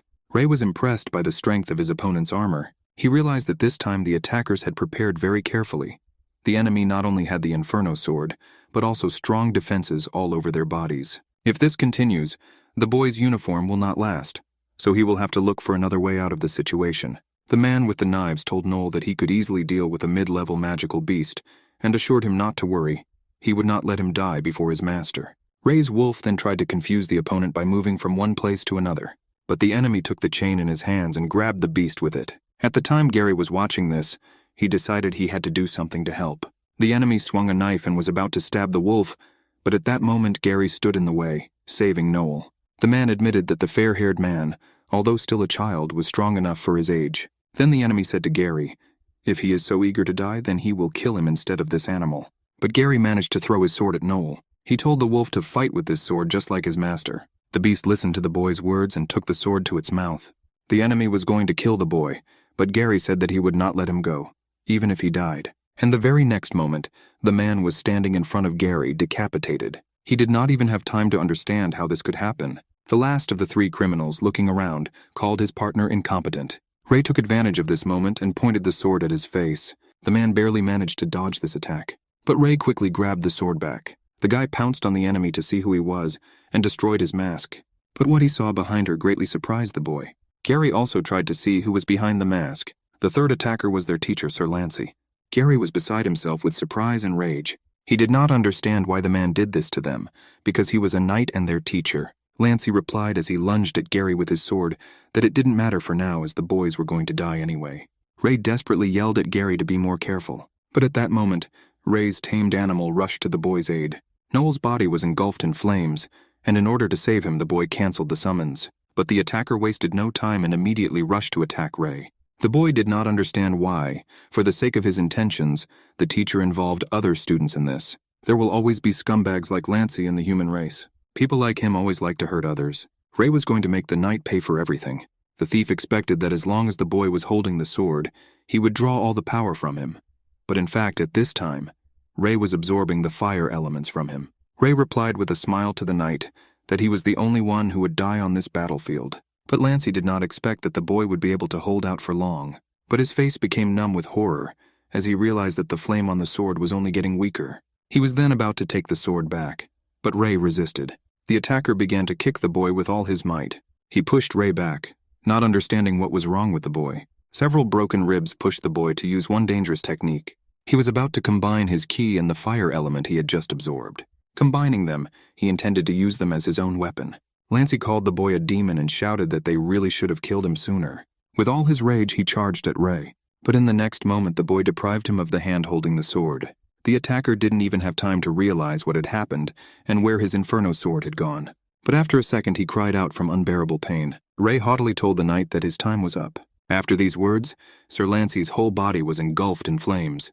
Only his cry was heard, full of excruciating pain. Lancey's body was slowly turning into ashes. Then Ray heard voices behind him calling out to him. Excited students and Kay's mentor were heading towards him. The boy's face and hand were badly injured, so he had to be taken to the infirmary immediately. The mentor realized that it was the work of the Pure Blood Guild. Ray was glad that everything was fine with his friends. The course of events is transferred to the hospital room of the Avrian Academy. After coming to his senses, the boy immediately understood from the aroma and the familiar ceiling where he was. It was difficult for Ray to move because he felt an incredible heaviness in his body. He saw that Skavia was also in the room next to him. The girl was incredibly happy when she saw that the boy woke up. He asked her how many days he slept this time. Skavia replied that Ray had been here for about 3 days, and assured her that there was nothing to worry about as his wounds had been treated in time, and he was recovering quickly. The boy admitted that he was much better now. Skavia hurried to call the others. They too were eagerly waiting for him to wake up. Sir Kay used a magic seal on the door of the room. Now they could be sure that no one would overhear their conversation. Ray couldn't understand what was happening. He was also surprised that the 4 red-haired boys were also in that room. Sir Kay began by telling them that 2 of their students had recently been attacked and their lives were seriously threatened. He and Winford discussed the matter and decided to tell them something. But before that, the mentor asked Ray to tell about who attacked them. The guy said that 3 more attackers were wearing red masks. The identity of 2 of them is unknown to him. But the 3rd thief turned out to be the Knight Lancey. Monk couldn't believe what Ray had just said. Kale said that he immediately had a premonition that the knight was a bad person. Skavia asked the knight if the attackers were from the Dark Guild. She learned in a book that it was a banned organization. The man replied that if it was, then everything would be much easier. The 3 attackers were from a guild called the Pure Bloods, which had many supporters within the academy, and it was also rumored that one of the elders was behind them. Hearing this, the students were shocked that the elder could allow such a thing. Kay replied that he and Winford were in full agreement with the students, but things were not that simple. Ray asked the mentor what the guild's intentions were. The man said that the boy should have already guessed, because in addition to the victims, other red-haired boys were also present in the room. Ray surmised with alarm that this guild wanted to get rid of them. The red-haired boys had different reactions to Ray's words. They could not understand why the guilds were killing them, because in the prophecy, it was said that they are saviors. Then Kay revealed that there was another part to the prophecy. 11 years ago, the prophecy had indeed said that the red-haired boy could become either the savior or the one who would destroy the world. But despite the existence of this paradox, the situation looked somewhat different. There were knights who could not accept the fact that what their family had been proud of for several generations could be threatened by the appearance of children from nowhere. There are constant bloody battles on the border of the Allur Kingdom. They need knights to protect them from shadow beasts and the invasion of other countries. And it is also necessary to maintain the continuous work of the Academy. Under these conditions, the top management could not deal with the Pureblood Guild in any way. They threatened to split the peaceful life in the kingdom. Kale asked if they should let these people continue to do this to them. Dan noticed that it wasn't their business after all, because they weren't supposed to save the world. Skavia was shocked that he could say that even though the boys were their friends. The boy replied that he was joking, and the mentor noticed whether they wanted it or not, but they were all seriously stuck.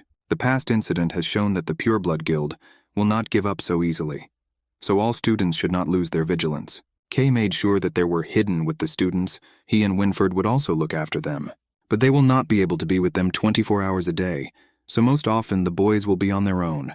The boys understood that in order to become stronger, they had no choice but to train hard. Kay agreed with the boys, and added that in his experience, most boys who were counted on to protect others ended up dead by the time they were heard from again. The teacher was about to end the conversation. He told the students they could go now. He wanted to say something else to Ray. For a moment, the boy got excited after hearing these words. A week later, Ray was finally discharged from Avrian Hospital. The boy was glad that he was finally able to get free. He felt that if he lay there a little longer, he would lose his mind. He remembered that the dragon gloves that the elder had given him were badly damaged, so the boy needed to give them to him for repair. Noel was also badly injured, so in order for the wolf to recover faster, the boy will have to go hunting for medium crystals of the monster. After Sir Kay's words to him, he couldn't relax for a moment. Then he told the boy that Ray would most likely be the one the prophecy spoke of. The main difference between the boy and the others was that his body was in a terrible state more than once, but each time it recovered by itself. Although Ray tried to hide it, that mentor guessed that he had mastered some kind of magic. But Ray didn't understand if he should explain to the teacher that he was a dragon in a past life, then the man would just think he was crazy. In addition, he was a brunette as a child and also regenerated quickly.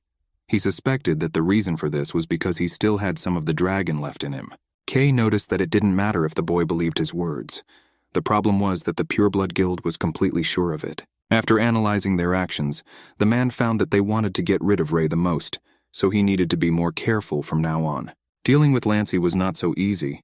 It was clear that the next opponent would be much stronger than him. It was also impossible to just sit and wait with folded hands. At that time, Elder Gibby was watching Ray from the tower. He was disappointed that Lancey couldn't get rid of this boy, even though he had so much high-class equipment at his disposal. The subject informed the elder that Kay and Winford had already guessed everything. The city was too restless, so they might not have the opportunity to get rid of the boy in the near future. The man replied that it was not that important, so they could wait. He told the knight to bring Delbert to him. They were going to test how strong the knight's desire was to prove his loyalty. It was getting dark outside, and Ray finally reached the academy. The boys were happy that he was finally discharged from the infirmary. Gary noticed that the boy was covered in bruises again, and Ray explained that he was going to the martial arts club to train with the old man. That's why they showed up. Scavia entered the room and informed Gary that he had received a letter. The girl was very happy to see that Ray had returned. Marta noticed that the boy should do something with his overgrown hair. Ray saw Kale. He moved into their room because Sir Kay recommended that they stick together, so they agreed to take the boy in. But Ray knew how crazy Kale was. He asked Gary if he really didn't mind the boy living with them. But Gary did not answer the boy's question. Desperately, he once again looked at the letter in his hands. The boy did not want to show his desperation to his friends, so he hurried out of the room. Scavia assumed that Gary was acting this way because of the letter. Ray immediately rushed to catch up with his friend. He activated the dragon's eye to find out where Gary had gone. Ray saw that the boy was sitting on the roof, so he went up there, followed by a distraught Gary. Ray asked him what happened. Everyone was very worried because of the boy's behavior. In a grief-stricken voice, Gary replied that he had received a letter about his sister Amy. Ray asked if it was a letter from his sister, and if something had happened to her. Gary was alarmed to report that his sister Amy had died. Memories of Amy's warm smile flashed through Ray's mind, all the encouraging words she had said to him. He never had the opportunity to thank the girl for everything. He always thought that he would still have time to say everything. A picture of a dead girl lying in a coffin appeared before him. He just couldn't believe that his dear friend Amy was now dead. Gary told Ray that he still remembers a nightmare that he couldn't get out of his head. He dreamed of Amy being torn to pieces by monsters in Roland's academy, in the hands of the gods. Under the watchful gaze of the nobles, she lay completely helpless. Gary now understood that it was not a nightmare at all, but a prophetic dream. His parents wrote that the nobles of the academy offered their family a large sum of money as compensation. Full of rage, the boy smashed part of the roof into pieces. He was filled with anger at the thought that, for these people, she had died as an ordinary simpleton from a family who could easily be bought off with money. Tomorrow, these aristocrats will eat foie gras and go about their daily business, and the death of his sister will be the new gossip on their agenda. Gary swore he would never forgive them for that. He told Ray that he would definitely find the person who killed his sister. What he wanted most now was revenge for her death. Ray told his friend that he too wanted revenge. Gary remembered that the boy had awakened a strong magical power, and he could demonstrate it to the elders to allow him to transfer to Roland Academy. Gary hoped that then Ray would definitely have a chance to avenge his sister. Ray's TV abilities were not so remarkable. If he told the elders about them, they would only start watching the boy more closely. But even if he could enter Roland Academy, he was afraid to leave Gary alone, so they needed to find a way for the two of them to leave Orion Academy. But by the time Gary graduates from the academy and works there as a volunteer for 2 years, his hands will be completely tied. Ray said that the academy tournament will start soon. If they take first place, they will be able to represent the academy in the Tournament of Nations. And until then, they will have the opportunity to meet people from Roland's academy. After hearing these words, Gary said that he understood everything. He thanked Ray for everything. Events are moved to the third-year dormitory. Sebastian's older brother entered the room and asked his teammate where everyone else was. He told the boy that they were preparing for the academy tournament. The young man asked his friend if he thought any of them had a chance to win this year. The teammate replied that they didn't stand a chance. He knew his comrades too well, and added that Kira was supposed to fight him, but he was on a mission right now. The boys expect to see how the sophomores will perform this year. Gary devoted all the following days to incessant training. Watching this, the boys were worried about him. They asked Ray if anything had happened to Gary, but the boy advised them not to touch the blonde just yet.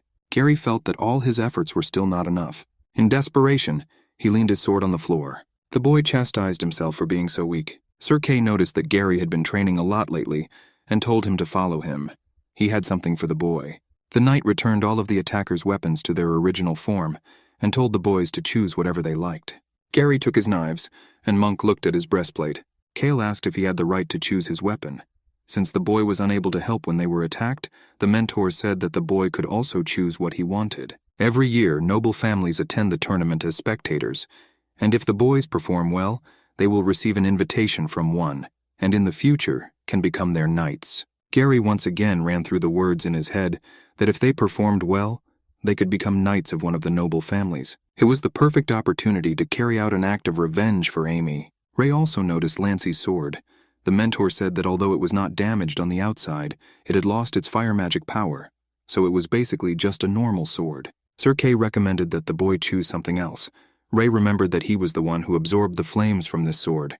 His new ability could be quite useful in the future. The moon illuminated the dark spaces of the forest.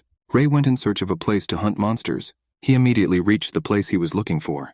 The boy entered the ice cave. He saw ice golems there, roaming viciously along it. The monsters saw bursts of fire. Ray called Noel outside. They looked warily in the direction of the boy and the huge wolf. With so many ice golems, the boy had to strain to get to this place. He ordered Noel to attack from the left, and then a glow of fire came from the cave.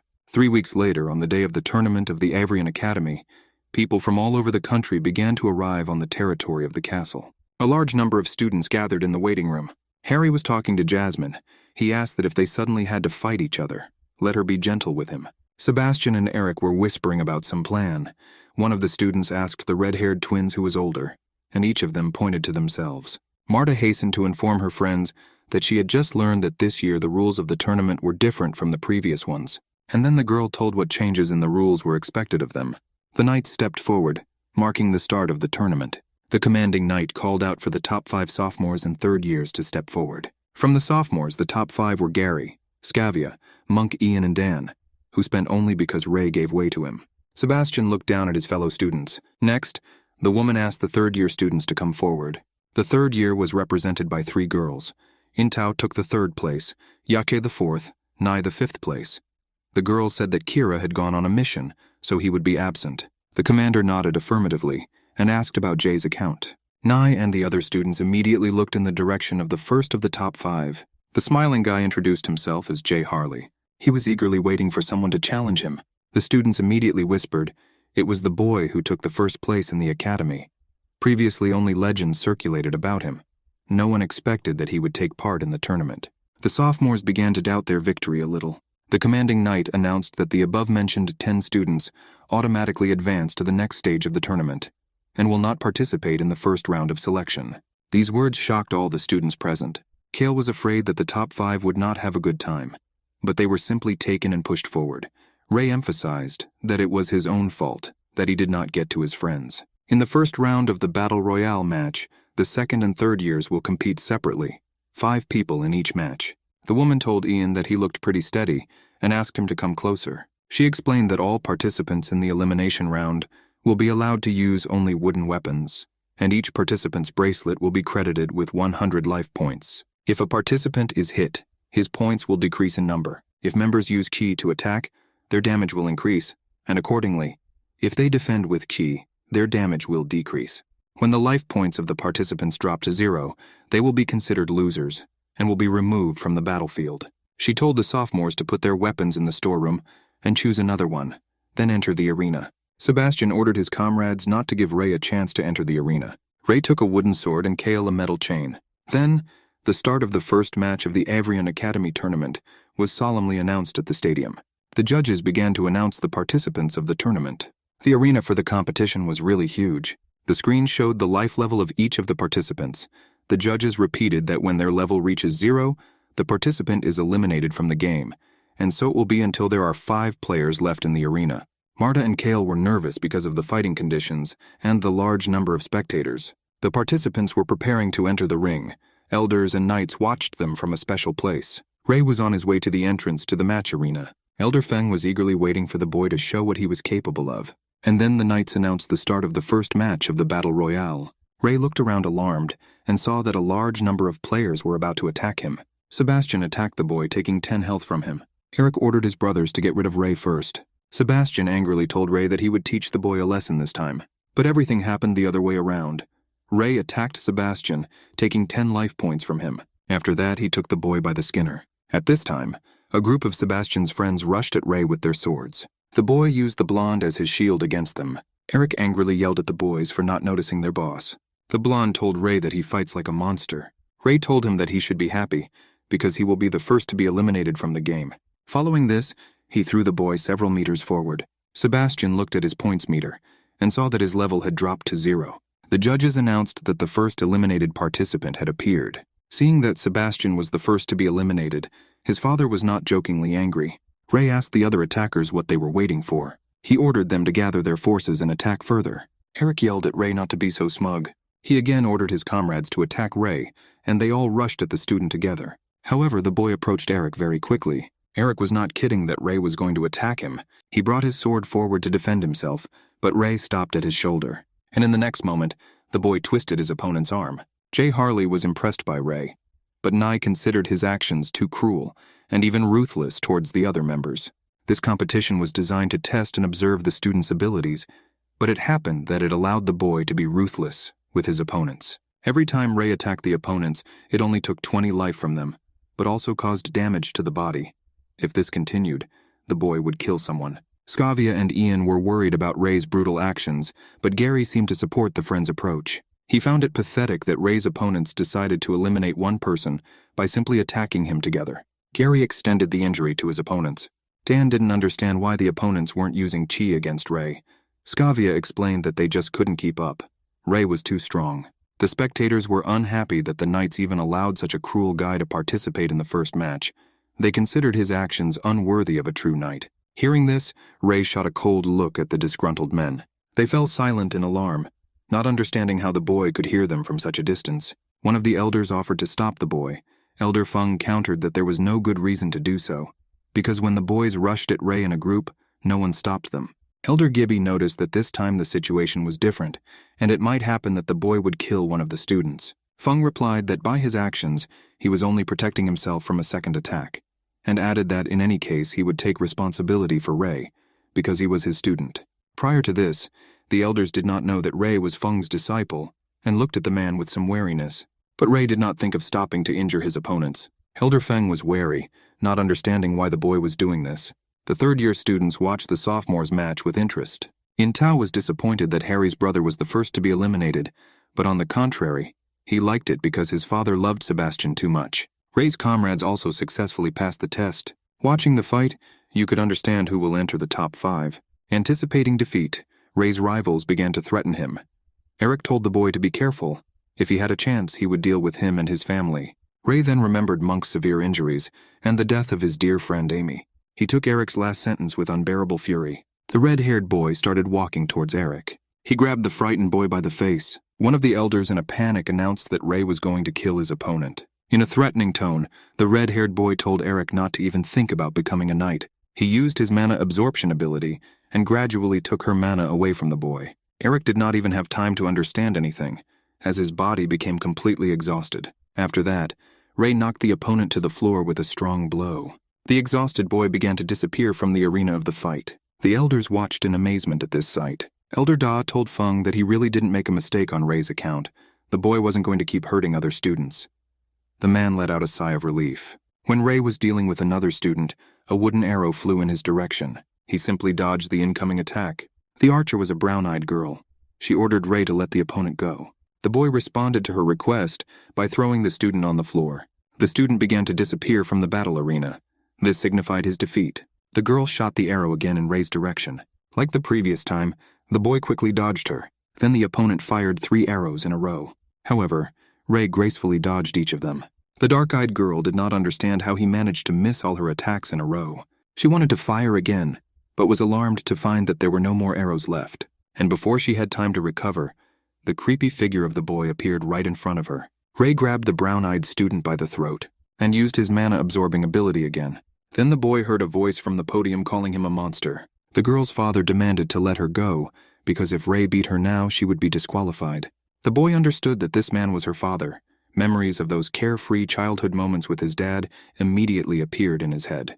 Both the girl and Ray had a father, but it was the boy's father who contracted the shadow plague. Jack saved a lot of people and made a huge contribution to the welfare of the country. But what happened to him as a result was extremely unfair. Ray's father's last wish was for his wife to kill her husband for the good of the people. This huge difference between Jack and the girl's father tormented his heart.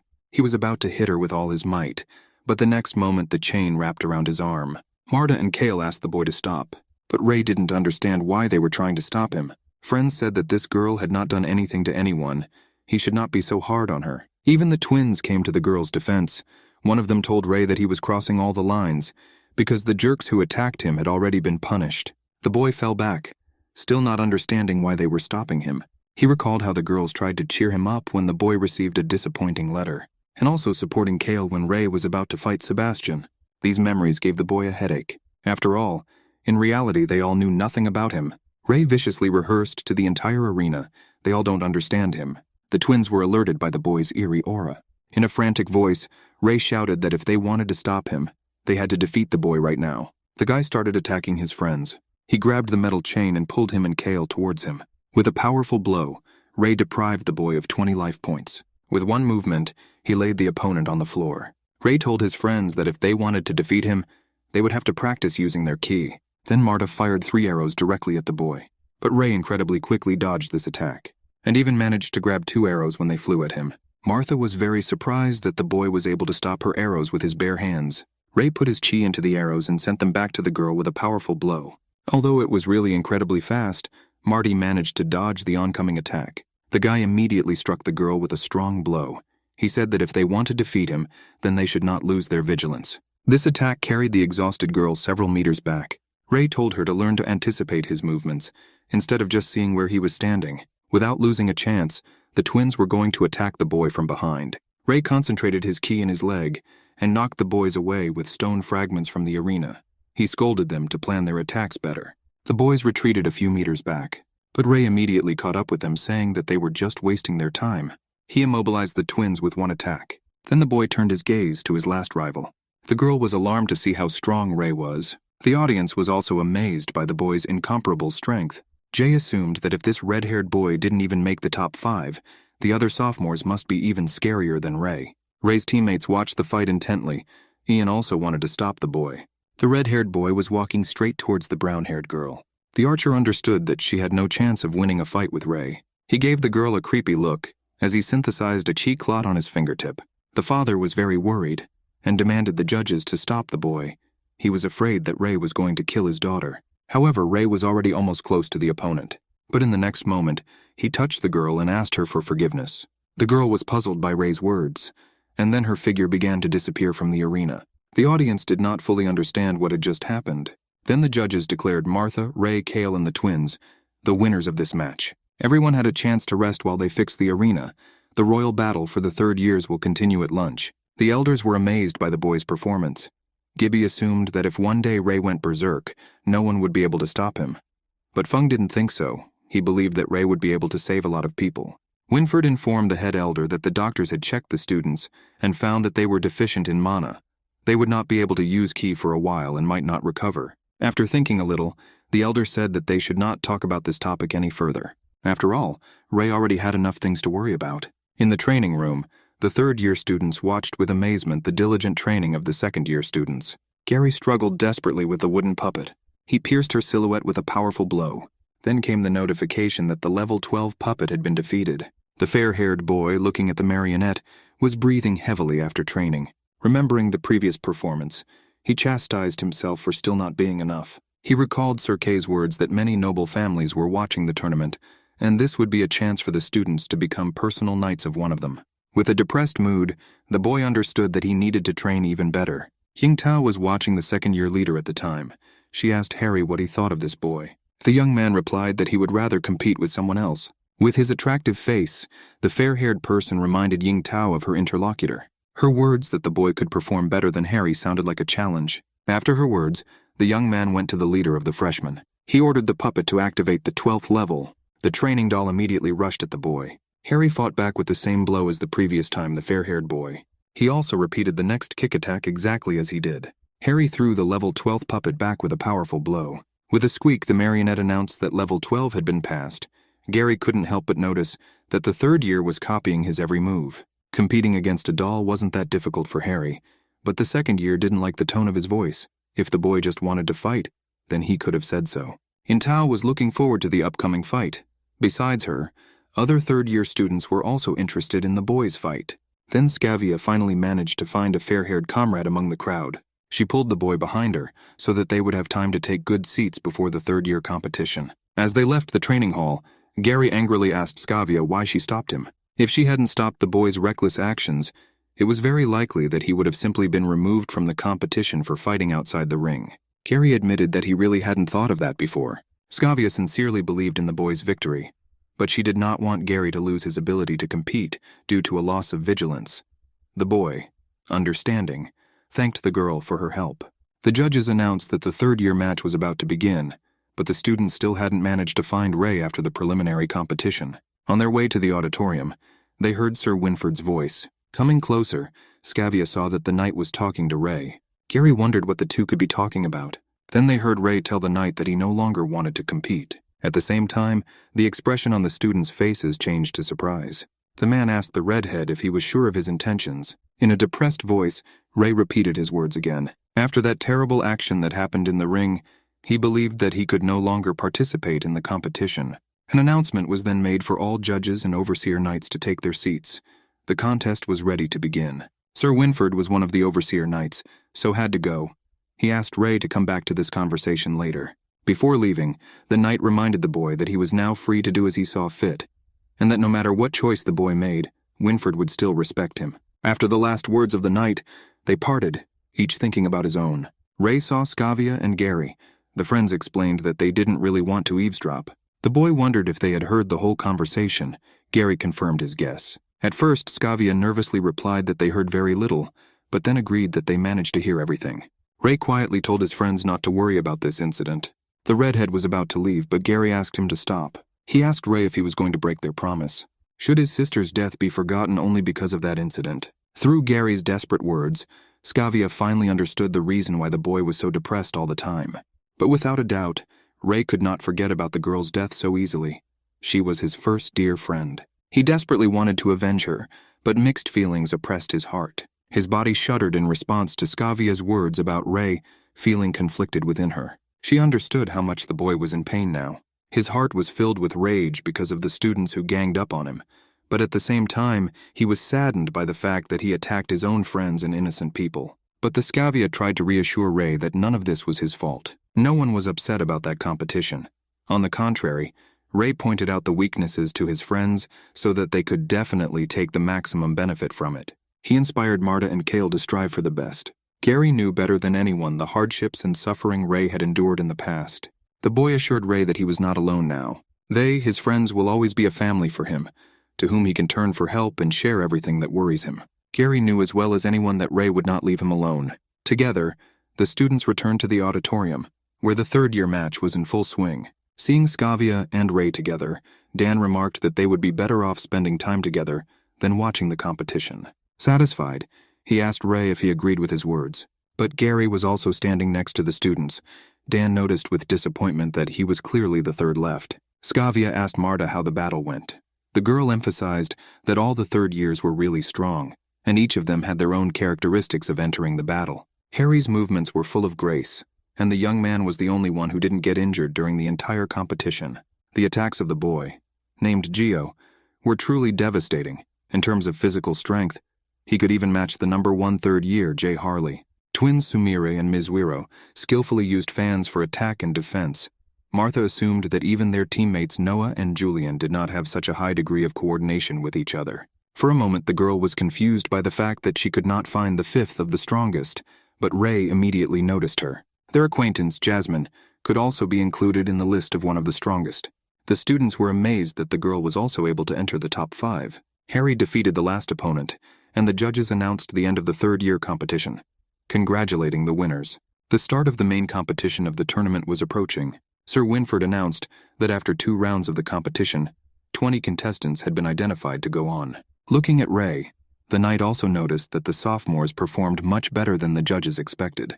The red-haired boy was embarrassed, because it was because of him that the sophomores began to be considered incredibly strong. Winford nodded to the boy, and announced that in connection with this, a certain change in the rules had been introduced for the next competition. A list of participants and their opponents appeared on the screen. After carefully reviewing the list of participants, the audience was surprised that each sophomore would compete against one of the third years.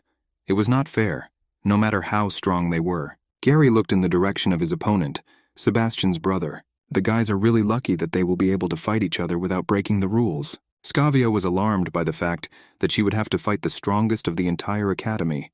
The girl considered her chances of victory quite slim. Jay was disappointed that the redhead couldn't be his opponent. Ray had become much stronger during this time. Harry would also like to fight him again. He told Jay that he would have a chance to fight the boy. The leader of the third years agreed that there was no point in him fighting Ray at the tournament. At that time, in the spectator city for foreigners, the Scavia brothers sighed with disappointment that today they would not be able to see the performance of their younger sister. Sir Winford announced that the final tournament would take place in a day. The participants would not be limited in the use of weapons and equipment, so they could prepare well. At this time, Monk was thinking that although Jasmine was his senpai in the Black Belt Knights, he had to defeat her in order to become better. Ray's opponent took second place among third-year students. This is the guy who did not appear at the first competition. But he was relieved at the thought that he would not have to fight against one of his fellows from the second year. In the evening, Ray's friends wanted to practice a little more, so the boy had to return to the dormitory alone. The boy looked after Gary, thinking about the fact that the blonde must win the next tournament. Gary was indeed quite strong, so Ray believed the boy would pull through. He recalled a conversation with Sir Winford about further participation in the competition. The boy changed his mind because his friends insisted on it. The knight also informed the boy that according to the results of the next competition, 10 winners will have the right to represent Avrian Academy in the World Fighting Tournament. Ray was surprised by what he heard because as far as he knew, only 5 winners were to go on. Winford only knew that such a decision was made due to the activities of the Pureblood Guild. The judges would announce this innovation after the competition. Returning to the dormitory, the tired boy wanted to rest after a hard day. Ray didn't expect so many problems to arise because of the competition, nor did he know what to expect from the Pureblood Guild next. At that moment, the boy felt that something strange was at hand. Ray pushed back the pillow and saw that a note had been placed on him. On the note, the unknown asked the boy to meet him outside the arena at 9 at night.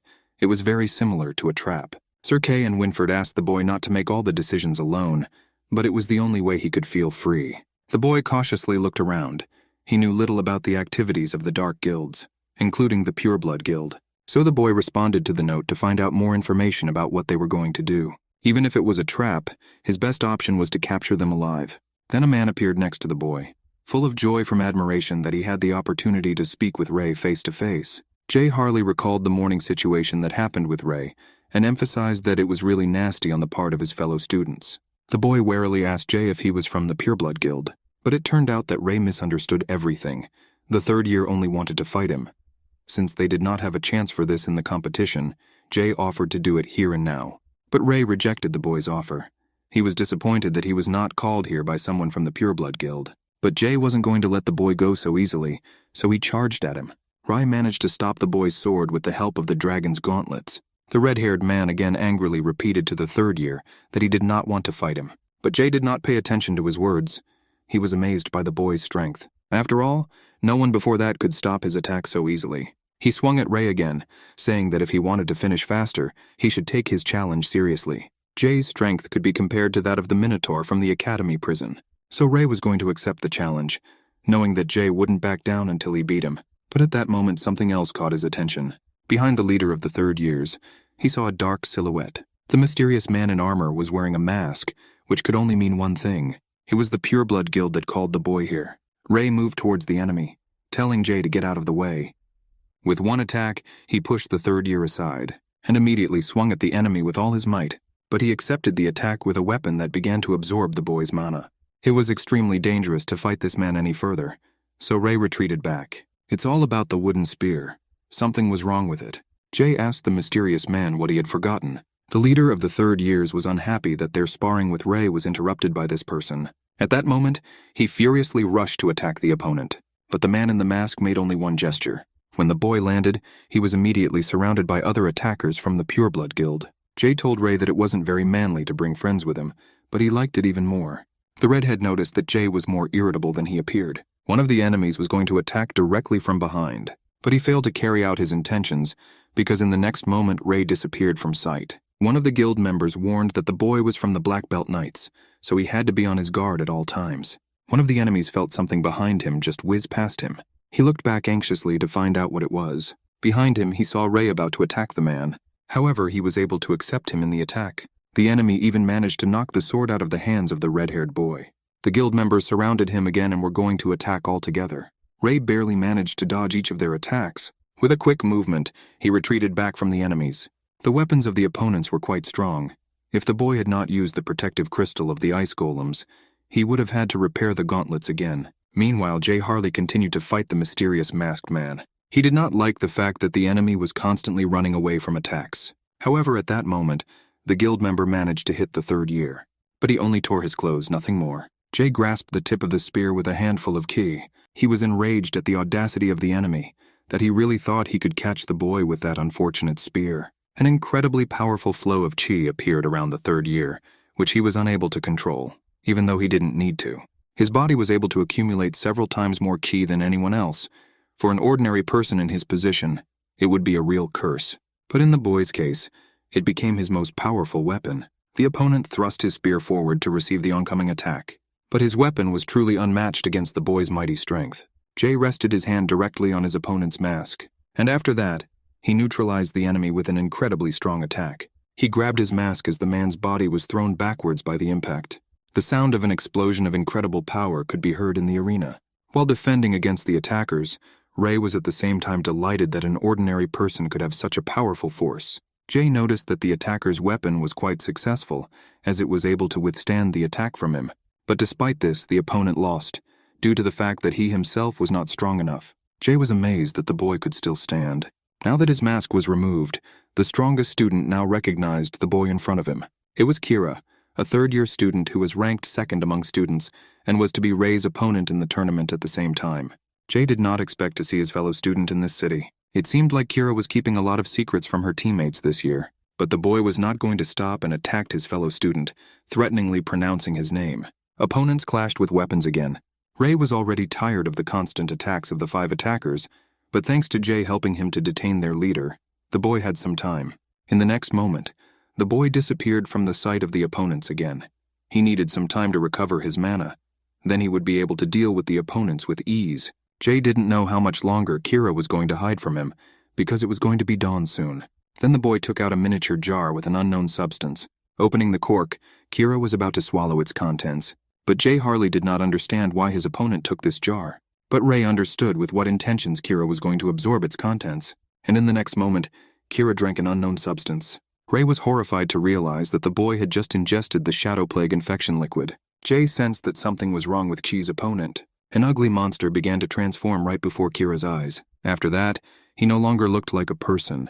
His face took on the features of a terrible monster. Ray alarmedly warned Jay to stay away from the attack. The transformed Kira immediately rushed at his opponent. It was incredibly fast. Jay knew he needed to dodge his attack.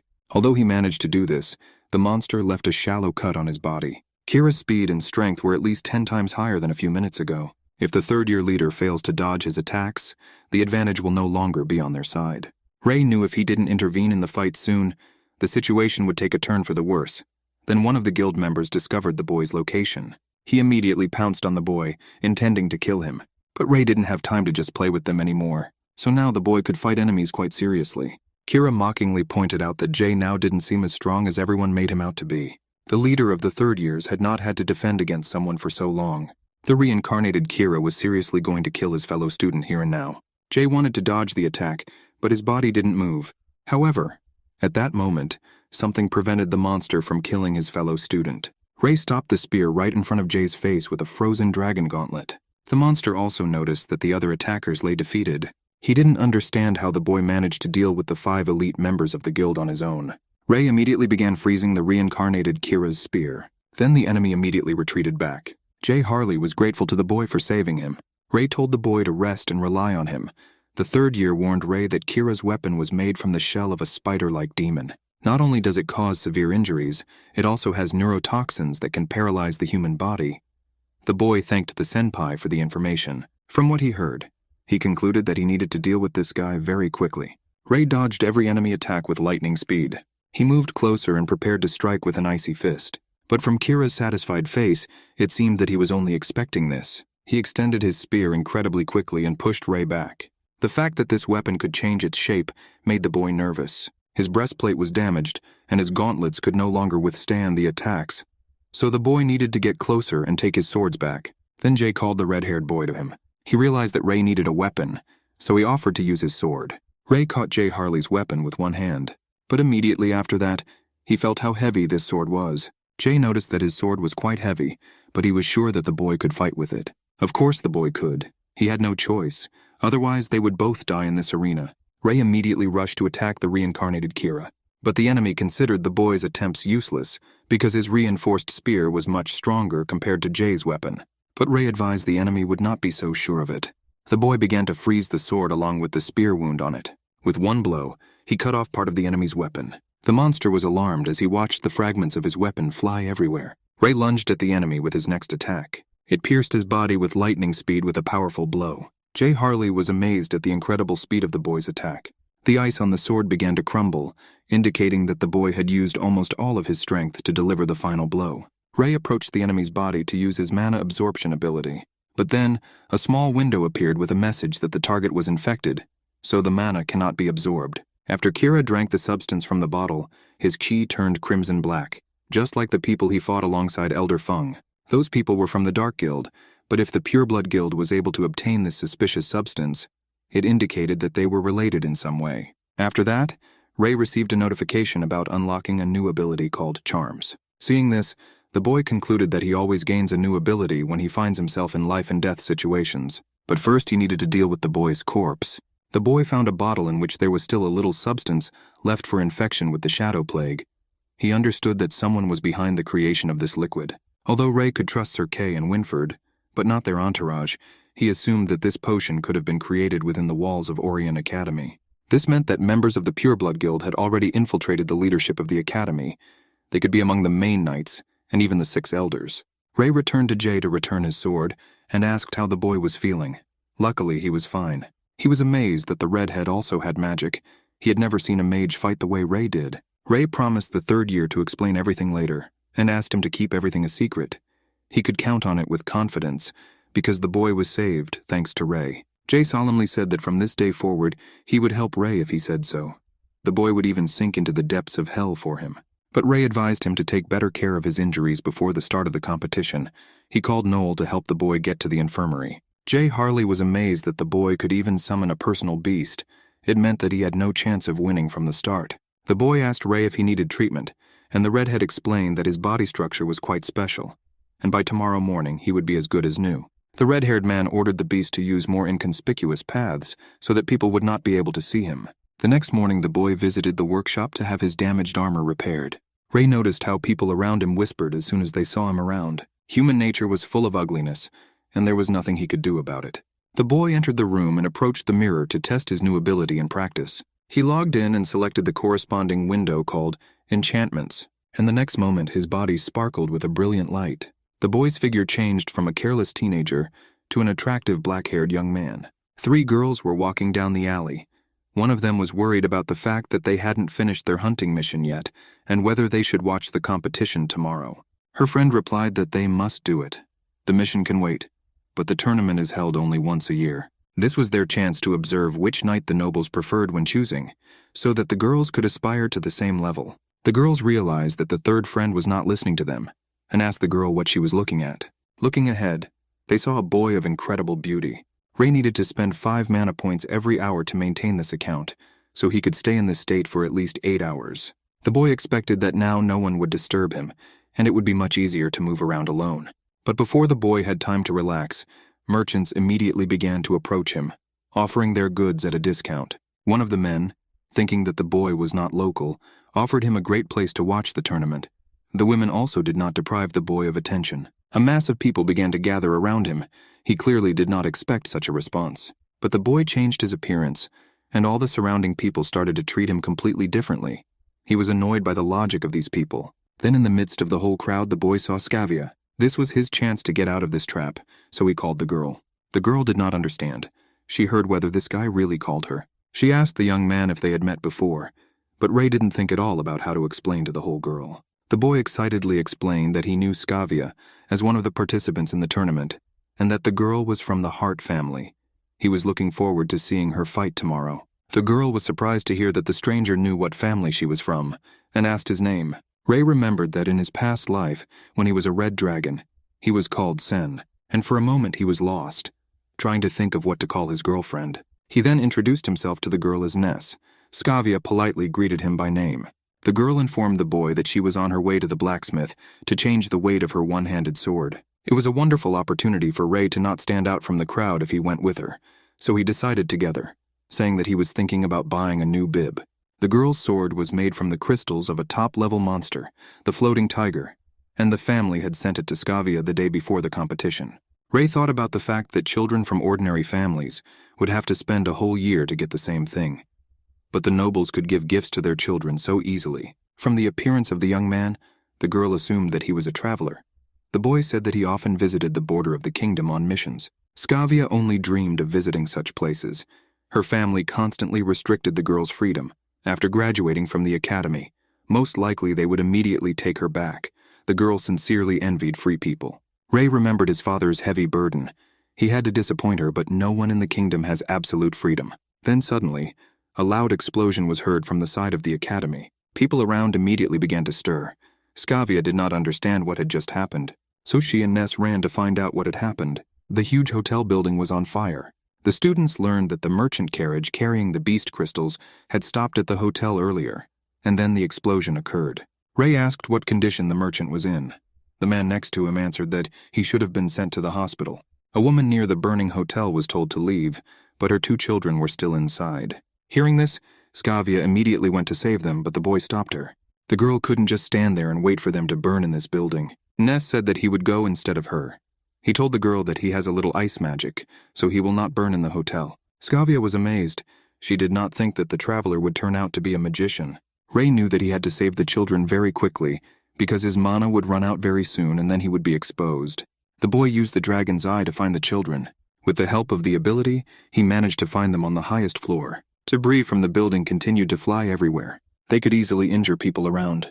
However, just at that moment, the knights arrived to help extinguish the fire. One of them used water magic to put out the flames faster. Skavia was incredibly happy, recognizing her older brother in this knight. He was also happy to finally meet his little sister. Ray jumped out of the window, holding 2 children in his arms. The woman was incredibly happy that her children were saved. Skavia was glad that everything was fine with the boy. He reported that there was no one else in the hotel except for these 2 children. Skavia's brother asked the others if they were going to help him. Then the girl looked around and was incredibly happy to see her 3 brothers. They all started making efforts together to put out this massive fire. Sir Winford thanked Skavia's family for helping to put out the fire before it caused more damage. Skavia's older brother thought he should have actually thanked another mage. He looked around to see that Ness wasn't with them. Ray barely managed to hide before his mana level almost reached 0. But thanks to this incident, he finally learned one important thing. He confirmed his guess that a new ability comes when he saves someone. This time he got 2, mana distribution and endless void. The infinite void is an ability that allowed him to create a closet in space where he could store and hide various items.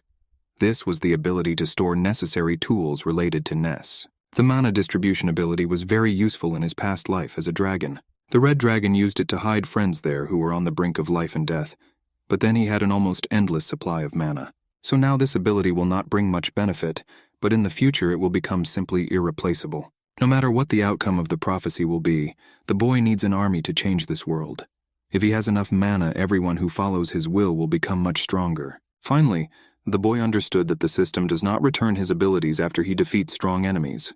Each ability came after he saved someone's life. This time he saved 2 children and got 2 abilities accordingly.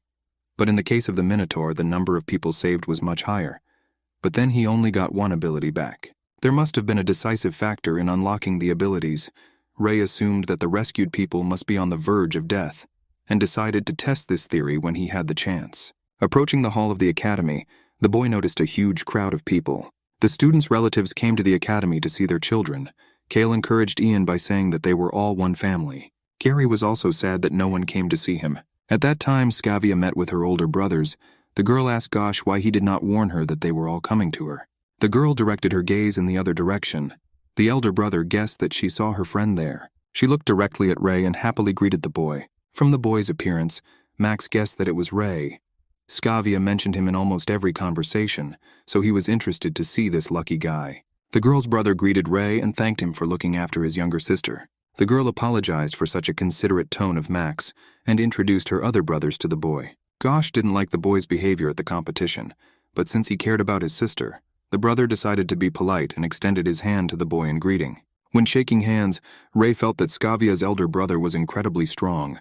His mana was almost infinite. He told the girl's relatives that Scavia was a born leader and that she was the one who took care of them in most cases. Scavia introduced her second brother Johann and third brother Jackal, who were already serving in the army. Her younger brother Max was still studying at Roland's academy.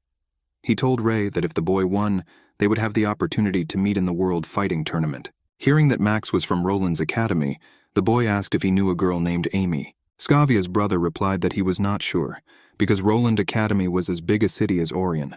Ray explained that his friend Amy Brubard had recently died due to an incident, and asked the boy to recall if he knew anything about it. But Max answered that he could not remember whether he had heard anything about it. He promised Ray to ask about it after he got back to the academy and let Scavia know if he found anything out. Gosh said that they didn't have much time, and the main knights were all that needed their help, so they had to go. Johann wished Scavia good luck and change and waited patiently for tomorrow.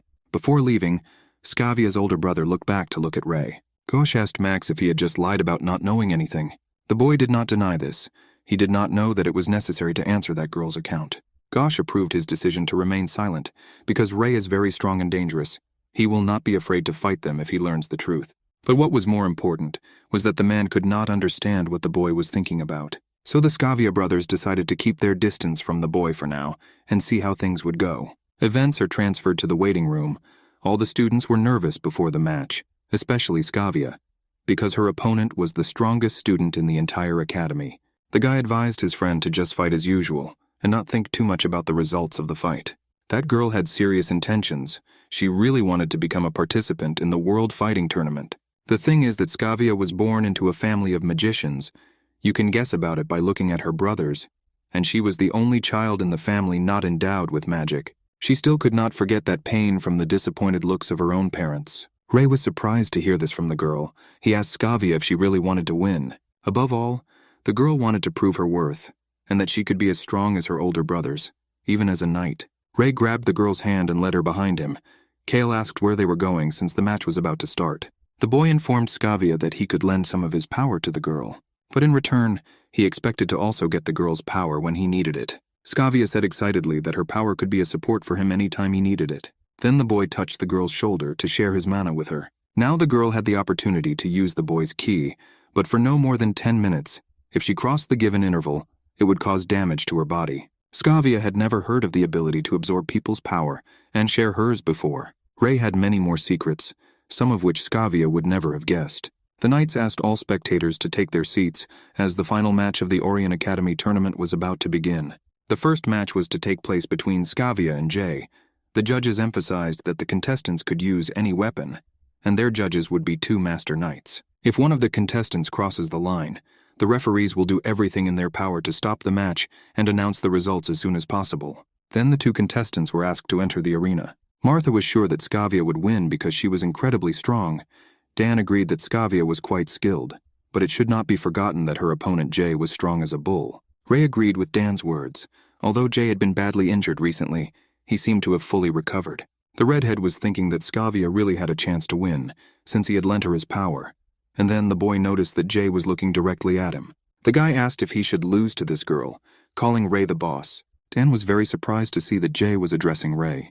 The audience did not understand why the leader of the third years called the second year his boss. Jay continued to ask the boss if he could hear him. Ray displeasedly yelled at the third year to shut up and finally start fighting. Hearing the boy's answer, Jay intended to make every effort to win. He assumes that Scavia was the girlfriend of his boss, so he intended to submit to the girl. But she rejected all his assumptions and said that she did not need her opponent to submit to her. When the referee announced the start of the match, Jay immediately attacked the girl. Scavia knew that she would not be able to block such powerful blows, even with a shield. If she takes even one of them, her arms will simply break. Jay approached the girl again, preparing to attack her. She had no choice but to dodge his attack. Although Jay had incredible strength, he was also open to attack, so Skavia had to take advantage of this opportunity if it wasn't a trap. But the girl did not manage to pierce the opponent's body with the sword. Skavia was shocked that her floating tiger sword couldn't even scratch her opponent's skin. She did not have time to react in time, so she had to use a shield to protect herself from the blow. And in order not to lose, the girl still decided to borrow Ray's power.